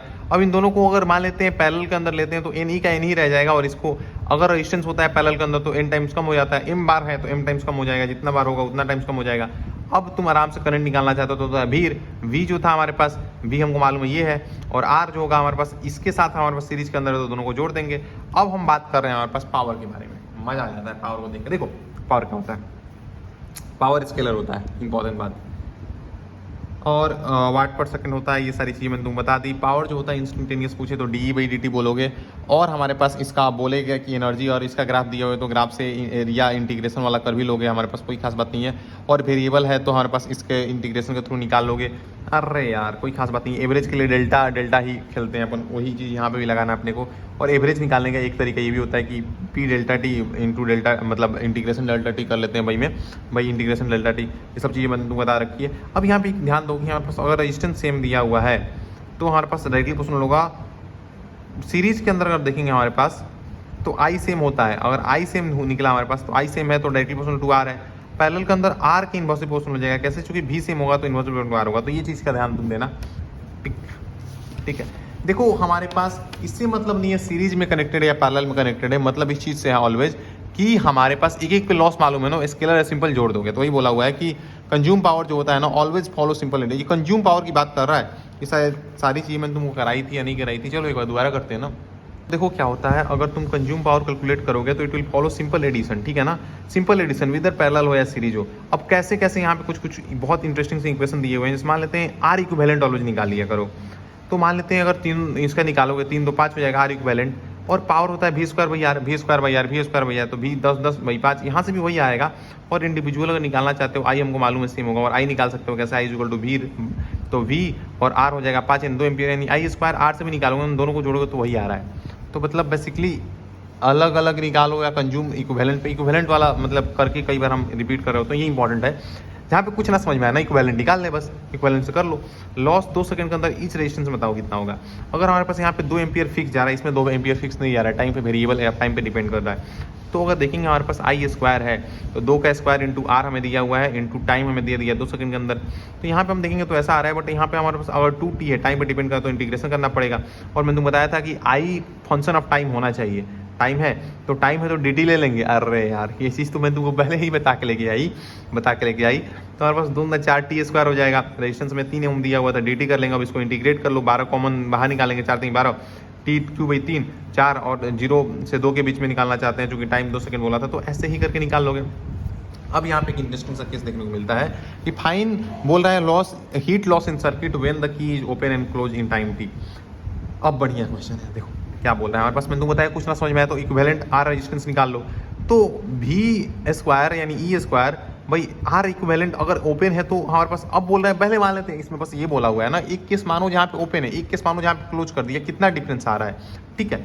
तो हमने माना यहाँ पे तो ई स्क्वायर हो जाएगा और आर इक्विवेलेंट 2r सीरीज के अंदर है, तो इसके अंदर लॉस तो देखेंगे ना, एनर्जी का निकालना चाहते हैं, एनर्जी कितना लॉस हुआ तो टाइम से मल्टीप्लाई कर देंगे पावर के अंदर। बट यहाँ पे अगर जोड़ दिया तो इक्विवेलेंट अब आर पैरेलल के अंदर तो r/2 और r/2 भाई आर प्लस आर करेंगे तो हमारा 3r/2 हो जाएगा, तो 3r/2 ले लेंगे हमारे पास। और v स्क्वायर तो अभी भी वही है, तो हम देखेंगे ना नीचे एक वैल्यू बढ़ गई, 2r से कम होगी तो हमारे पास एनर्जी बढ़ जाएगी, तो H2 ज़्यादा होगा then H1। Power dissipated in 8 ohm is 2 watt, then power in 3 ohm. यहाँ पे हमारा बोल रहा है कि 2 वाट डिस्प्यूट हुआ, तो इसमें बताओ कितना होगा। तो पहली चीज़ कि यहाँ पे अगर हम डेल्टा भी निकाल लें तो दोनों में सेम आएगा। यहाँ सब आई निकाल के भी कर सकते हो, आई स्क्वायर आ रहा है यहाँ पे। और देखो क्या किया हमने यहाँ पे, सबसे पहले हमने निकाला है डेल्टा भी कितना होगा, पी जो होता है v स्क्वायर बाई आर होता है, तो भी निकालेंगे तो पावर इंटू आर कर लेंगे, तो 8 × 16 का रूट करेंगे 4 आ जाएगा, यानी पोटेंशियल 4 है, यानी इनके बीच में ड्रॉप जो होगा वो 4 ही होगा। अब अगर ड्रॉप 4 होगा तो करंट अगर इससे निकालना चाहते हो इन दोनों का इक्विवेलेंट निकालो, 3 1 4 हो गया, और I equal to we 1 ampere आ गया, और आई स्क्वायर आर, तो आई स्क्वायर 1 था, 1 का स्क्वायर इंटू आर था 3, ऐसे करके यहाँ पे निकाल लेंगे, ठीक है। Can find by V across, हम यहाँ पे डायरेक्टली वी भी निकाल सकते थे और v equal to V square by R से भी निकाल सकते थे, तो ऑब्वियस सी बात है यार, कोई खास बात नहीं है। बल्ब जो होता है ना वो एक प्योर रजिस्टर होता है, बल्ब जो होता है वो एक प्योर रजिस्टर होता है, बिल्कुल सही और सिंपल सी बात है, प्योर रजिस्टर होता है। और यहाँ पे एक इंटरेस्टिंग सा केस तुमको दिया हुआ है, देखोगे मजा आ जाएगा कि पावर टोटल जो होता है, अब मैंने तुमको बताया आर इक्विवेलेंट निकालो, तो तीनों का आर इक्विवेलेंट निकालोगे। यहाँ पे हम ये कर रहे हैं ना, बेसिकली देखोगे तो हमने यहाँ पे ये किया कि इक्विवेलेंट इसका निकाला, मतलब सीरीज में कितना ड्रॉप हो रहा है और इंडिविजुअल बॉल में कितना ड्रॉप हो रहा है, हम ये देख रहे हैं। तो सीरीज में टोटल कितना ड्रॉप हो रहा है, सीरीज का इक्विवेलेंट ले लोगे, और इंडिविजुअल का करना चाहते हैं तो इंडिविजुअल पे कितना ड्रॉप होगा, अगर तीनों सेम है तो तीनों पे इक्वल ड्रॉप होगा, और भी था तो वहाँ पे कितना ड्रॉप होगा बताओ मेरे को, v/3 होगा, तो v/3 और v स्क्वायर होता है तो v square by 9 into individual by R हो जाएगा, तो इतना इंडिविजुअल में ड्रॉप हो रहा है। अगर पैरेलल के अंदर तो v सब में सेम है, और यहाँ पे अगर देखेंगे हम इक्विवेलेंट निकालेंगे तो r/3 हो जाएगा, तो 3 ऊपर चला जाएगा। तो तुम यहाँ पे ही देख के समझ सकते हो कि बल्ब जो होता है वो ज़्यादा चमकता है पैरेलल के अंदर, और ब्राइटनेस ही डायरेक्टली पावर कंज्यूम, और ब्राइटनेस डायरेक्टली सबको भी सेम मिलता है। और यहाँ पे हमारे पास जो होता है उल्टा केस हो जाता है, मतलब यहाँ पे ये चीज़ हो जाती है कि हमारे पास मतलब बहुत कम पावर ड्रॉप होता है या पावर लॉस होता है, यानी बहुत ही बल्ब जो होगा वो धीमा चलेगा। सही बात भी है, बिल्कुल सही बात है, बिल्कुल सही बात है, ठीक। देखते हैं तो हमारे पास यहाँ पे इंडिविजुअल अगर करोगे तो v स्क्वायर का v स्क्वायर ही रह गया, और r क्योंकि v सब में सेम था, तो यहाँ पे देखोगे तो 9 गुना कम बल्ब ग्लो करेगा। तो पैरेलल में इसीलिए बल्ब को हम घर में लगाते हैं ताकि सेम बढ़िया रोशनी मिल पाए। तुमको समझ में भी आ रहा है क्यों चीज़ करते हैं, ऑब्वियस सी बात है। आगे हम देख लिया ब्राइटनेस डायरेक्टली पावर कंज्यूम होता है, ठीक है। पैरेलल कॉम्बिनेशन बल्ब देखते हैं क्या होता है। देखो यहाँ पे क्या होता है, बेसिकली हमारे पास पैरेलल कॉम्बिनेशन ऑफ बल्ब के अंदर तुमको मालूम है कि इसमें सिंपल एडिशन कर देते हैं, तो हमारे पास ये रेटेड के टर्म में करते हैं। ये इंपॉर्टेंट है कि रेटेड के टर्म में नेट कितना पावर लॉस करेगा।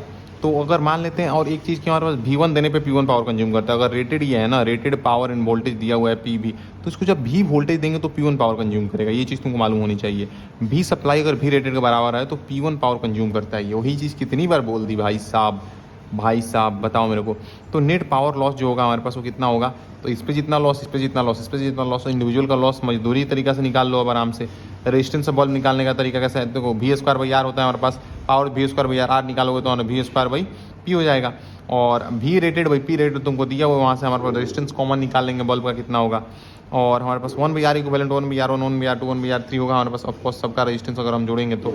और हमारे पास रेजिस्टेंस को अगर हम लिखना चाहते हैं तो v स्क्वायर बाई आर, यहाँ पे v स्क्वायर कॉमन ले लेंगे चूँकि सब में v सेम ड्रॉप हो रहा है, 1/r 1/r 2 1/r 3। और यहाँ पे r इंडिविजुअल का लिखना चाहते हैं तो इंडिविजुअल ड्रॉप भी तो सेम है, बट हमारे पास P1 इसमें ड्रॉप हो रहा है, P2 इसमें, P3 इसमें ड्रॉप हो रहा है और V स्क्वायर कॉमन कट जाएगा। तो हमने देखा कि हमारे पास P1 plus P2 plus P3 आ जा रहा है। अगर जितना रेटेड है उतना ही सप्लाई करोगे तभी ये चीज़ वैलिड होती है कि हम तीनों को सिंपली जोड़ देंगे, इतना हमारे पास पूरा पावर कंज्यूम होगा इस सर्किट के अंदर, हम बोल सकते हैं। कोई खास बात नहीं है। देखो पावर कंज्यूम जो होता है एक बल्ब के अंदर वो directly proportional to V square by R होता है। और गिवन यार कितना सिंपल सी चीज़ बोली हुई है, तो क्या बोला हुआ है यहाँ बेसिकली बस ये बात बोला हुआ है कि तुम्हारे पास पावर कंज्यूम जो होता है ना एक बल्ब के अंदर वो V स्क्वायर बाई आर होगा, directly proportional to V square by R. Power जो होता है V स्क्वायर बाई आर ही होता है, बट यहाँ पे हमारे पास जो होता है रेजिस्टेंस होता है V rated by P rated, यानी पावर डायरेक्टली टू रेटेड आ रहा है, पावर पैरेलल के अंदर डायरेक्टली टू रेटेड आ रहा है, यानी ज़्यादा रेटेड एंड ज़्यादा चमकेगा। तो पैरेलल में जो ज़्यादा रेटेड होता है वो ज़्यादा चमकता है, वही सीरीज में देखोगे तो ज़्यादा रेटेड होता है वो कम चमकता है। कैसे आगे देखते हैं अपन। सीरीज कॉम्बिनेशन ऑफ बल्ब के अंदर तुमको मालूम होना चाहिए पहली चीज़, यहाँ पे देखो बहुत क्लियरिटी लेके आओ कि हमारे पास P1 ये रेटेड दिया हुआ है, इसमें हमने सप्लाई किया V, तो हमारे V1 V2 V3 सेम नहीं होगा पहली चीज़ तो।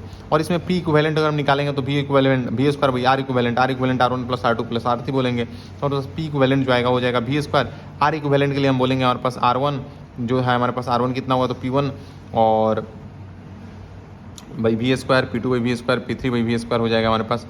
अच्छा सब में भी सेम ही वोल्टेज पे रेटेड था इसलिए V कॉमन आया, और यहाँ पे भी कट जाएगा, इसको उधर भेज दो पूरे को, और R पे सब देखेंगे P इक्विवेलेंट जो होगा उसको इधर भेज दो, तो V2 by P equivalent equal to, तो यहाँ पे वैसा टर्म आ जाता है। और ये रेटेड पावर पे ही है, रेटेड पावर के टर्म में है, नहीं तो सीरीज या पैरेलल इस रेजिस्टेंस में सप्लाई एड ही करते हैं, ये रेटेड के टर्म है। ऑफ कोर्स तुमको बता ही दिया मैंने, पावर जो होता है एक बल्ब का जो कंज्यूम करेगा I स्क्वायर R होता है। अब I सेम है इसमें। अच्छा इसमें ये बताओ गिवन सेम है, ऑफ कोर्स अगर मान लेते हैं पैरेलल होता तो सेम होता, तो बस रेटेड पे डिपेंड करता है। रेटेड जो होता है V rated by P rated होता है, तो P रेटेड डायरेक्टली प्रोपोर्शनल आ गया। अब यहाँ पे देखोगे तुम हमारे पास तो क्या होता है, हमने देखा यहाँ पे पावर इन वन बल्ब जो होता है कंज्यूम वो I स्क्वायर सेम था तो R रेटेड पे आएगा, और R रेटेड जो होता है V स्क्वायर बाई P होगा। R जो होता है हमारे पास P equal to V square by R होता है, तो हमारे पास R जो होगा V स्क्वायर बाई P हो जाएगा। तो power inversely proportional to rated आ गया, यानी जिसमें रेटेड ज़्यादा होगा उसमें पावर लॉस कम होगा, यानी वो कम चमकेगा। ये तुमको चीज़ बता दी। अब यहाँ पे दिया हुआ मान लेते हैं 440 वोल्ट आइडेंटिकल बल्ब सीरीज के अंदर है, तो पावर ड्रॉप हाफ होगा, और 220 पे रेटेड था, 220 पे रेटेड था, यानी 100 वाट कंज्यूम करेगा, और दोनों का कंज्यूम मालूम है तो दोनों को सिंपली जोड़ के 200 वोल्ट बोल सकते हो P नेट जो आएगा। अगर तुमको यही तो चीज़ बताई आइडेंटिकल बल्ब है तो आधा पोटेंशियल ड्रॉप होगा, एंड 100 वाट कंज्यूम कर रहे हैं दोनों, तो दोनों का सिंपल जोड़ दिया, कोई खास बात नहीं है यहाँ पे। और 2 भी अगर मान लेते हैं V भी होता तो 220 वोल्ट कैसे निकाला वो भी तुमको दिया हुआ है। तब सही ये होता है सिर्फ और सिर्फ जब रेटेड एंड सप्लाई सेम होता है,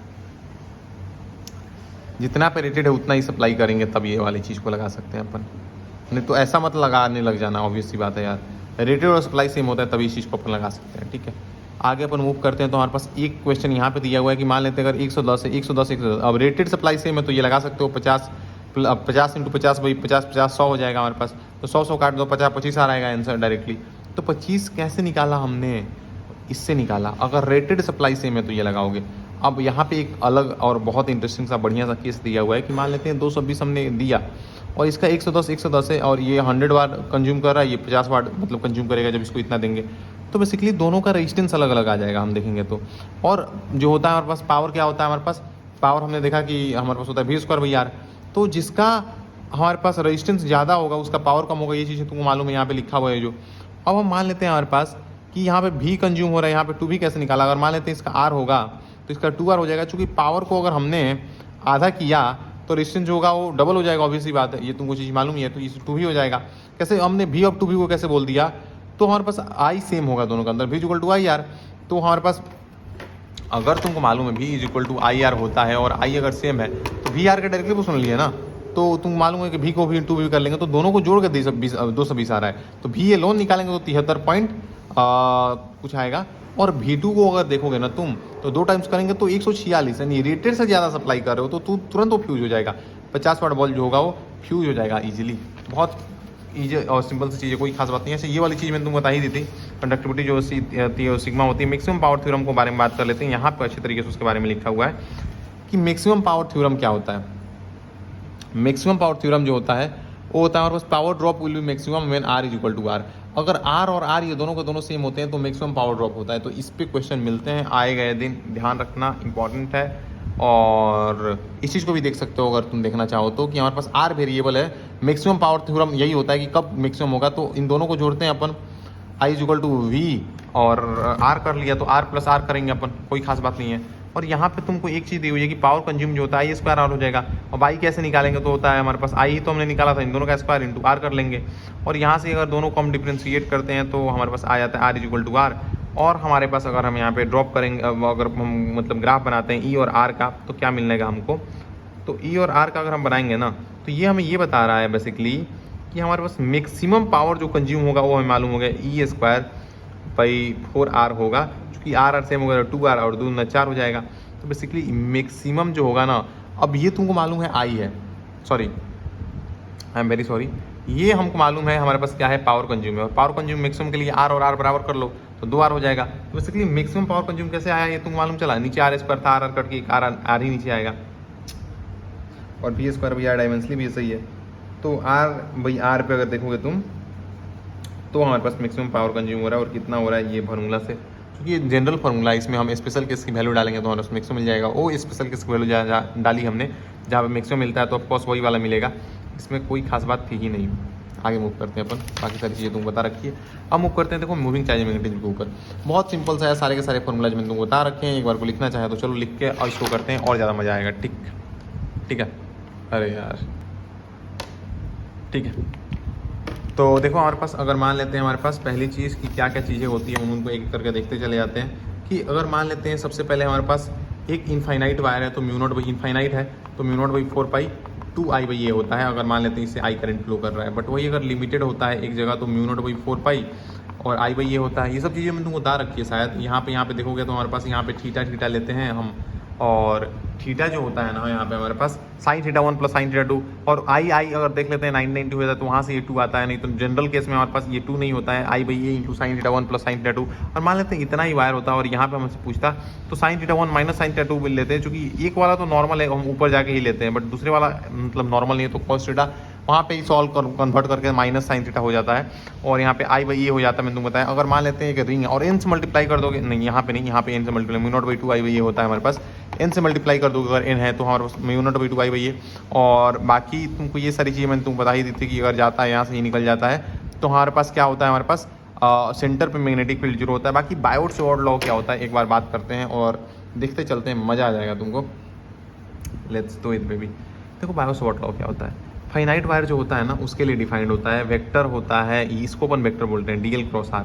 ये स्केलर फॉर्म में हम डायरेक्टली आईडीएल बोल देते हैं, करंट एलिमेंट आईडीएल है, बट यहाँ पे डीएल क्रॉस आर होता है। और आर अगर क्रॉस माइनिंग राइट हैंड के तो हमको ऐसे मूव करो डायरेक्ट डायरेक्शन तुमको मिल जाती है। डायरेक्शन अलॉन्ग जो होता है करंट इसका आता है, मतलब किसका, तो करंट एलिमेंट का अगर देखोगे तो डीएल का डायरेक्शन उधर है, करंट की तरफ ही है, और आर जहाँ पे निकालना चाहते हो वो आर वेक्टर हो गया। तो आई क्रॉस आर कर अंदर जा रहा है यहाँ पे, यानी यहाँ पे जो होगा बी या पोटेंशियल सॉरी मैग्नेटिक फील्ड जो होगा वो हमारे पास पी पे जो आएगा वो हमारे पास कितना आएगा वो निकाल सकते हो आराम से, ठीक है ना। और अगर उसी सेम वायर के ऊपर अगर देखोगे, हाँ सॉरी यहाँ पे बी पॉइंट नहीं है, ए है, तो अगर सेम पॉइंट पे देखोगे ना, सेम पॉइंट पे देखोगे वायर पे, तो वहाँ पे मैग्नेटिक फील्ड जीरो होता है। ये चीज़ तुमको मालूम होनी चाहिए। 10⁻⁷ वैल्यू होती है, मैंने तुमको बता दिया। I D L cross R होता है भाई, आर क्यूब हो जाएगा। इनफैक्ट ये हो या कोई भी हो, सबको डायमेंशनली सेम ही होना है, और डायमेंशनली सेम ही होना है, डायमेंशनली सेम ही हो गया आता है। इनफैक्ट यहाँ तक हम निकालते हैं ना कि ये वाला जो है ये भी डायमेंशनली लास्टली देखोगे तो सेम ही आता है, और सबका डायमेंशनली। आगे चलते चलते हैं अपन, तुम जाके देखोगे तो यही वाली चीज़ अपने को देखने को मिलती है।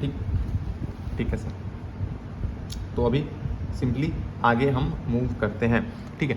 तो मैंने तुम बताया हमारे पास mu not by 4π I D L cross R होता है हमारे पास भाई आर क्यूब, और म्यू नॉट बाई 4π क्रॉस अगर मान लेते हैं इसको स्केलर फॉर्म में लिखना चाहते हैं, सिर्फ मैग्नीट्यूड लिया, वेक्टर फॉर्म ये वाला होता है, तो वेक्टर फॉर्म को एजीटी याद रखोगे। आई डी एल साइन थीटा हो जाएगा, क्रॉस है तो हमारे पास साइन थीटा हो जाएगा, और भाई आर स्क्वायर हो जाएगा, कोई खास बात नहीं है, एक आर आर काट दो, डायमेंशनली भी ठीक है। ये सब चीज़ें मैंने तुमको बता दी, साइन थीटा 1 साइन थीटा 2, और यहाँ पे हमारे पास अगर मान लेते हैं यहाँ का अगर एंगल दिया हुआ है तो 90 कर लो, या फिर directly cos theta 1 plus cos theta 2 कर दोगे, कोई खास बात नहीं है।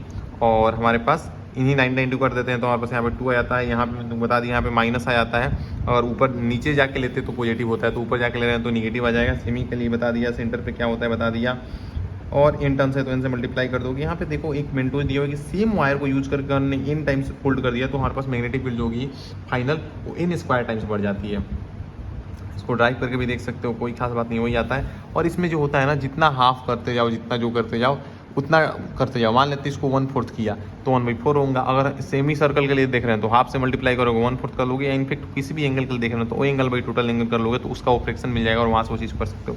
अच्छा, यहाँ से हमको याद आता है कि हम टाइम पीरियड के अंदर भी देखते हैं ना, अगर मान लेते हैं चार्ज मूव एंटर कर रहे हैं हमारे पास, क्यू चार्ज मूव किया हमारे पास, एंटर किया हमारे पास मैग्नेटिक फील्ड के अंदर, और वो जाके घूम रहा है एक सर्कल के ऊपर, ठीक है, एक सर्कल में घूमना शुरू कर रहा है वो। और अगर वो सर्कल के अंदर घूमेगा तो एक मेरे को बात बताओगे तुम, कितना सिंपल सी बात है कि यहाँ पे रेडियस जो होता है mv/q भी होता है। अच्छा सर, mv मोमेंटम को दिख रहा है तो हम इसी चीज़ को हम यहाँ पे डायरेक्टली बोल सकते हैं मोमेंटम भी, इसी चीज़ को अपन बोल सकते हैं 2mke बोल सकते हैं, बाई क्यू बी बोल सकते हैं, इसी चीज़ को अपन क्यू भी बोल सकते हैं, √2m/q भी बोल सकते हैं, क्यू डेल्टा भी। और चूंकि एनर्जी यही हो गया, एनर्जी ही तो है, वर्कडन ही तो है, एनर्जी ही तो है, इंटू क्यू भी बोल सकते हैं। टाइम पीरियड जो होता है ना वो आता है हमारे पास 2π। कैसे निकालते हैं टाइम पीरियड जो होता है इसके अंदर, कैसे निकालोगे, तो डिस्टेंस हो गया टोटल 2πr भाई, हमारे पास टाइम होता है डिस्टेंस या स्पीड जो होगा।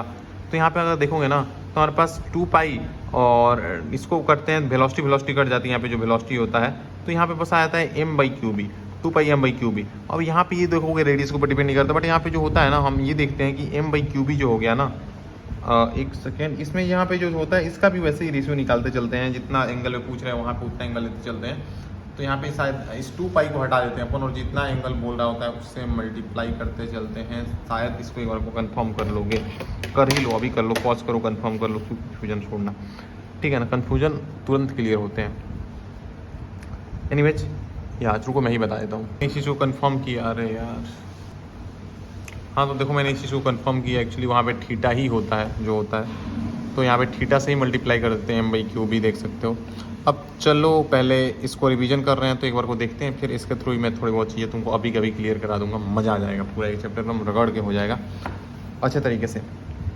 बाकी मैंने तुमको ये वाली चीज़ें बता दी, क्या क्या होता है, सेंटर पे 0 होता है, जितना आया उतना ही निकल गया यहाँ से। पर मान लेते हैं कोई भी सर्कुलर, अच्छा मान लेते हैं यहाँ पे क्या बोल रहा है कि अगर इसी के अंदर घूमते रह गया तो यहाँ पे नेट 0 नहीं आएगा। बेसिकली 2 पार्ट में डिवाइड होता है तो 0 आता है। अगर मान लेते हैं यहाँ पे घूम के निकला ऐसे, तो यहाँ पे भी 0 नहीं आएगा। तो यहाँ पे ऐसे ध्यान देना कि हमारे पास, अब इससे निकालना चाहते हैं ना एक आर्म से, यहाँ पे कितना बनेगा, तो μ0/4πi/a इंटू साइन 45/45। और यहाँ पे एल जो लेंगे हमारे पास वो l/2 लेंगे, क्योंकि यहाँ पे लेंथ जो आता है वो इतना आता है। तो यहाँ पे ऐसे करके 4 टाइम्स करेंगे तो हमारे पास ये आ रहा होगा। कितना अच्छा और इंपॉर्टेंट सा ऑब्जर्वेशन दिया हुआ है। आई अगर जाके आई निकल रहा है तो वहाँ पे भी 0 ही होगा। यहाँ बोल रहे हैं हमारे पास अगर रिंग ऐसे दिया हुआ है, एक्सेस पे हमारे पास मैग्नेटिक फील्ड पूछ रहा है क्या निकलेंगे, तो देखो कितना सिंपल सी चीज़ बोली हुई है। आगे कंटिन्यू करते हैं। इनफेक्ट यहाँ पे भी देखोगे ना कि यहाँ पे भी डायमेंशनली वही आ रहा है, μ0/2i/a। a स्क्वायर यहाँ पे काटोगे तो √2 बचेगा, काट दोगे तो यही तो बच रहा है ना यार। यहाँ पे बस सीखने वाली बात ये है ना कि यहाँ पे डायमेंशनली ये भी सही है, ऊपर तक मैंने लिखा हुआ है, यहाँ पे a स्क्वायर हो जाता है, a square plus x square की पावर 3/2। कोई खास बात नहीं है, कोई खास बात नहीं है, बस यहाँ पे ये वाला फिक्स वाला लेते हैं, ठीक है ना। मैग्नेटिक फील्ड मैक्सिमम जो होता है x मिनिमम पे होता है, यानी यहाँ पे मैक्सिमम होता है जब 0 करते हैं, तो यहाँ पे ये वाली चीज़ को भी ध्यान रखोगे। एंड मैक्सिमम जो होता है हमारे पास μ0/2i/a होता है, ये भी जो तुमको मालूम है कि और वहाँ पे जाएंगे तो हमारे पास वही μ0/2i/a सेंटर पे तो वही होता है भाई, कोई खास बात नहीं है। हम बात कर रहे हैं डेल्टा मिनिमम जो होता है ना, वो होता है हमारे पास कब होता है, ये तो चीज़ें मैंने तुमको बता दी। बी मैक्सिमम जो होता है कितना होता है, और n टर्न्स है तो n से मल्टीप्लाई कर लेंगे इसी फार्मूला के अंदर, कोई खास बात नहीं। और ये फार्मूला बहुत सिंपल है, a स्क्वायर प्लस स्क्वायर 3/2, और स्क्वायर क्यों लेते हैं, ये सब चीज़ें तुमको अच्छी तरीके से बता दी है। आगे मूव करते हैं हमारे पास, तो आगे मूव करते हैं तो देखो पहली चीज़ कि हमारे पास यहाँ पे मूव करते हैं तो हमारे पास आता है एम्पियर सर्कुलर लॉ। क्या होता है, अल्टरनेट मेथड होता है ताकि हम b फाइंड कर सकें, अल्टरनेट मेथड होता है ताकि हम b फाइंड कर सकें, ठीक है।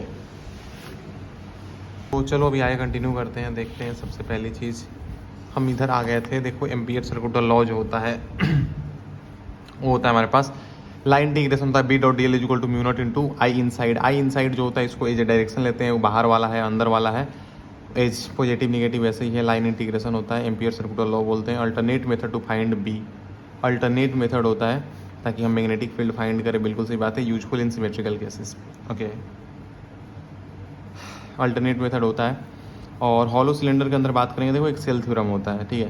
तो उसके अकॉर्डिंग देखते हो कि हमारे पास कहीं पे भी अगर मास अंदर 0 है तो वहाँ पे इलेक्ट्रिक फील्ड 0 हो जाता है, मैग्नेटिक फील्ड 0 हो जाता है। इनफैक्ट इसके अंदर भी देखोगे अगर हम यहाँ पे क्लोज बनाएंगे, आई कुछ नहीं आ रहा है ना, आई कुछ आ ही नहीं रहा है। अगर हॉलो है बीच में तो आई इनसाइड 0 हो जाएगा।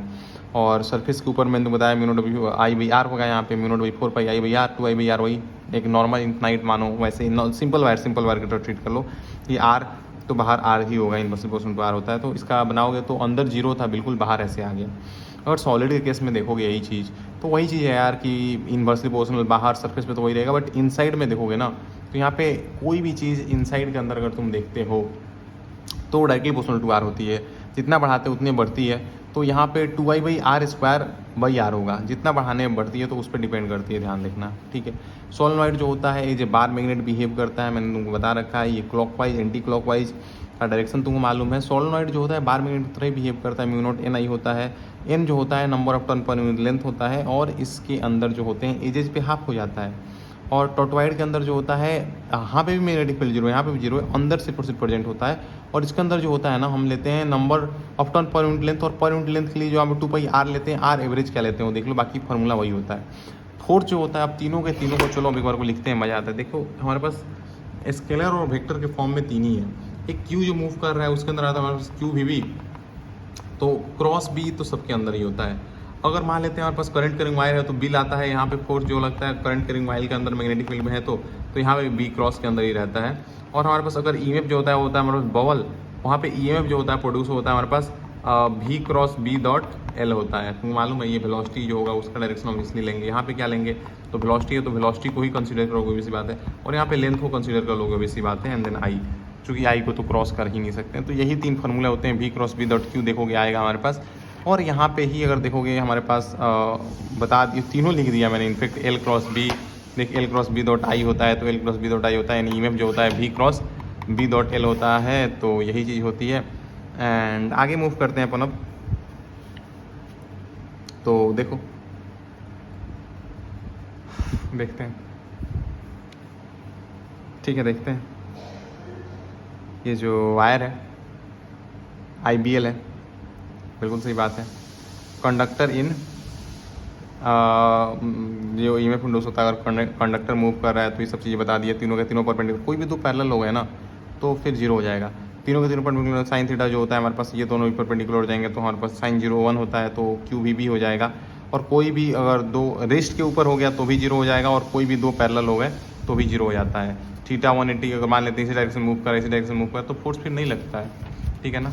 और मैंने तुम बताया कि हमारे पास इसके अंदर जो होता है ऑलवेज परपेंडिकुलर फोर्स लगता है, तो वर्क डन जीरो होता है। ये सारी चीज़ यहाँ पे लिखी हुई, इसका पर्टिकुलर दो मैंने बना के रखूँ, वहाँ से देखना चाहो देख सकते हो, बाकी यही चीज़ लिखी हुई है। परपेंडिकुलर मूव करता है तो वर्क डन नहीं होता है। यहाँ पे लॉरेंज फोर्स जो होता है इलेक्ट्रिक और मैग्नेटिक दोनों को जोड़ लेते हैं। यहाँ पे मैंने तुमको वेलोसिटी बता दी थी, mv/q भी होता है, टाइम पीरियड बता दिया था, यहाँ पे 2 पाई वेरिएबल होता है, मैंने तुमको ये बता दिया। फ्रीक्वेंसी के लिए 1/f कर लोगे, इसको कैसे कैसे मॉडिफिकेशन कर सकते हैं। पिच का फॉर्मूला बस ये होता है कि हमारे पास दो होगा, एक तो हमारे पास साइन थीटा की वजह से परपेंडिकुलर वेलोसिटी होगा तो रोटेट करेगा और ये आगे लेके जाएगा, तो जिस टाइम पे रोटेट करेगा उतने में ही कितना आगे है उसी को अपन पिच बोलेंगे, तो पिच इंटू भी कॉस थीटा जो वेलोसिटी होगी तो ये टाइम से मल्टीप्लाई कर दोगे। और आगे अगर देखोगे ना, और ये जो होता है टाइम पीरियड दोनों के ऊपर डिपेंड नहीं करते, सब चीज़ तुमने बता रखी है। देखोगे पाथ ऑफ चार्ज पार्टिकल दोनों के अंदर हमारे पास, अगर दोनों के दोनों प्रेजेंट हैं तो वो आराम से देख सकते हो, ये सब डिटेल में बना रखा है, ठीक है, तो वहाँ से देख सकते हो। ऑल दो ट्रांसवर्स फील्ड यानी परपेंडिकुलर फील्ड होता है, ट्रांसवर्स फील्ड यानी perpendicular field, and mega is equal to 10⁶ होता है, ऑफ ऑब्वियस सी बात, ये सब चीज़ें तुम मालूम है। तो पाथ ऑफ चार्ज पार्टिकल जो होता है, okay, in both electric field and magnetic field क्या होता है, तो देखो electric field and magnetic field अगर पैरेलल हैं दोनों के दोनों, भी parallel to E parallel to B है, तो यहाँ पे तुम मालूम है कि इसके वजह से कोई फोर्स लगेगा ही नहीं। बट अगर तीनों के तीनों परपेंडिकुलर हो गए तो यहाँ पे फोर्स लगता है, और यही सारी चीज़ें बस लिखी हुई है। यहाँ पे जो फोर्स लगता है यहाँ वेलोसिटी से लगता रहता है, और E/B होता है, और E0/B0 जो होता है वहाँ पे स्पीड की वेलोसिटी हो जाती है। तो यहाँ पे वेलोसिटी अगर बोल रहे हैं तो डायमेंशनली सही बोल रहे हैं। IBL होता है फोर्स जो लगता है, और यहाँ पे IL इफेक्टिव ले रहे होते हैं। यहाँ पे देखोगे तो कैसे क्या होता है देख ही लेना इसका लेक्चर। और μ0/4 पाई μ0/4 पाई और I/L होता है, इस चीज़ को भी देख ही लेना। बेसिकली यहाँ पे कॉमन निकाल लेते हैं, कोई खास बात नहीं है। और यहाँ पे और कुछ चीज़ें क्या होती हैं, IA होता है, अलग अलग हो सकता है। इसको मैं लेक्चर के थ्रू कराऊंगा तो और तुमको मज़ा आएगा, अच्छे समझ में आएगा। ठीक है सर, ये लेक्चर वाला मैं मैग्नेटिक फील्ड वाला, मैग्नेटिक मूवमेंट वाला करा देता हूँ, sir magnetic moving charge magnetic करा देता हूँ तुमको। अभी अगला वीडियो डालता हूँ, वही डाल देता हूँ। इसमें अभी हम मैग्नेटिज्म मीटर तक करते हैं और फिर आगे देखते हैं। पहले चीज़ आ जाओ। इनसाइड करंट कैरिंग वायर जो होता है और आउटसाइड करंट कैरिंग वायर क्या होता है। तो इलेक्ट्रिक फील्ड नॉट जीरो होता है, इलेक्ट्रिक फील्ड आउटसाइड देखेंगे तो जीरो होता है। अगर जीरो हो जाता तो इलेक्ट्रॉन कैसे मूव करते, तो इनसाइड इलेक्ट्रिक फील्ड जीरो नहीं है, आउटसाइड इलेक्ट्रिक फील्ड जीरो है, ठीक है। और हमारे पास mu not V4 pi I D L cross R, ये वेक्टर फॉर्म तुमको बता ही दिया था मैंने। और मैंने तुमको ये बताया कि म्यू नॉट का तुम डायमेंशन अगर निकालना चाहते हो, क्या बोला हुआ है, म्यू नॉट का ही है क्या, टेस्ला एम्पीयर, तो यहाँ से ही करके क्यों देखना, ऐसे भी देख सकते हो। ये तो फॉर्मूला मैंने तुमको बता ही दिया था। कूलम और बायोट सावर्ट में क्या कॉमन है उसके बारे में एक बस दिया हुआ है यहाँ पे। अप एंटी डाउन से लिखा हुआ है, तुमको मालूम है ऑलरेडी। अप एंटी यानी अगर ऐसे मूव कर रहे हैं, अप आ रहा है तो एंटी क्लॉकवाइज है, और डाउन यानी क्लॉकवाइज है। और देखो यहाँ पे दोनों के दोनों जो होते हैं फॉलो करते हैं इनवर्स स्क्वायर लॉ को, दोनों जो होते हैं लॉन्ग रेंज और बहुत सुपर पोजिशन को फॉलो करते हैं, दोनों के दोनों लॉन्ग रेंज के लिए होते हैं, बहुत are long range and superposition को दोनों फॉलो करते हैं। एंड अगर हम देखेंगे हमारे पास BENI जो होता है हमारे पास ग्रेविटेशनल फील्ड लीनियर, देखो क्या बोला हुआ है यहाँ पे, चाहे B हो, E हो या I हो, हमारे पास gravitational field linearly inside the source होता है। यार ये तुमको नहीं मालूम है कि चाहे मैग्नेटिक फील्ड हो, इलेक्ट्रिक फील्ड हो, कोई भी हो, और inverse proportional outside the source होता है। ये तो चीज़ तुम मालूम है। इलेक्ट्रिक फील्ड जो होता है यहाँ प्रोड्यूस होता है वो स्केलर होता है कूलम्स लॉ के अंदर। और any vector length, electric field कहाँ स्केलर होता है यार, वेक्टर होता है। अच्छा प्रोड्यूस होता है वही स्केलर सोर्स, अच्छा यहाँ वेक्टर सोर्स के थ्रू प्रोड्यूस हो रहा है। Along vector length line, along vector length होता है, बिल्कुल सही बात है। और perpendicular to plane containing, perpendicular to plane होता है, मैग्नेटिक फील्ड निकालते हैं, क्रॉस से निकाल रहे होते हैं ना यहाँ पे। और एंगल जो होता है डिपेंडेंसी नॉट प्रेजेंट, यहाँ पे एंगल का डिपेंडेंसी प्रेजेंट है। तो ये वाली चीज़ हमने कर लिया। अब हम चलो करते हैं ना तो अच्छे से मूविंग चार्जिंग मैग्नेटिज्म का एक रिकॉर्डिंग में डालता हूँ, उसको देखो तुम। चलो मूविंग चार्जिंग मैग्नेटिज्म यहाँ से, सॉरी मैग्नेटिज्म मीटर कर लेते हैं और उसको वहाँ से तुम देखोगे। मैग्नेटिज्म मीटर जो है वो बहुत ज़्यादा सिंपल है। चलो अब इसको आगे देखते, आगे वीडियो में देखो।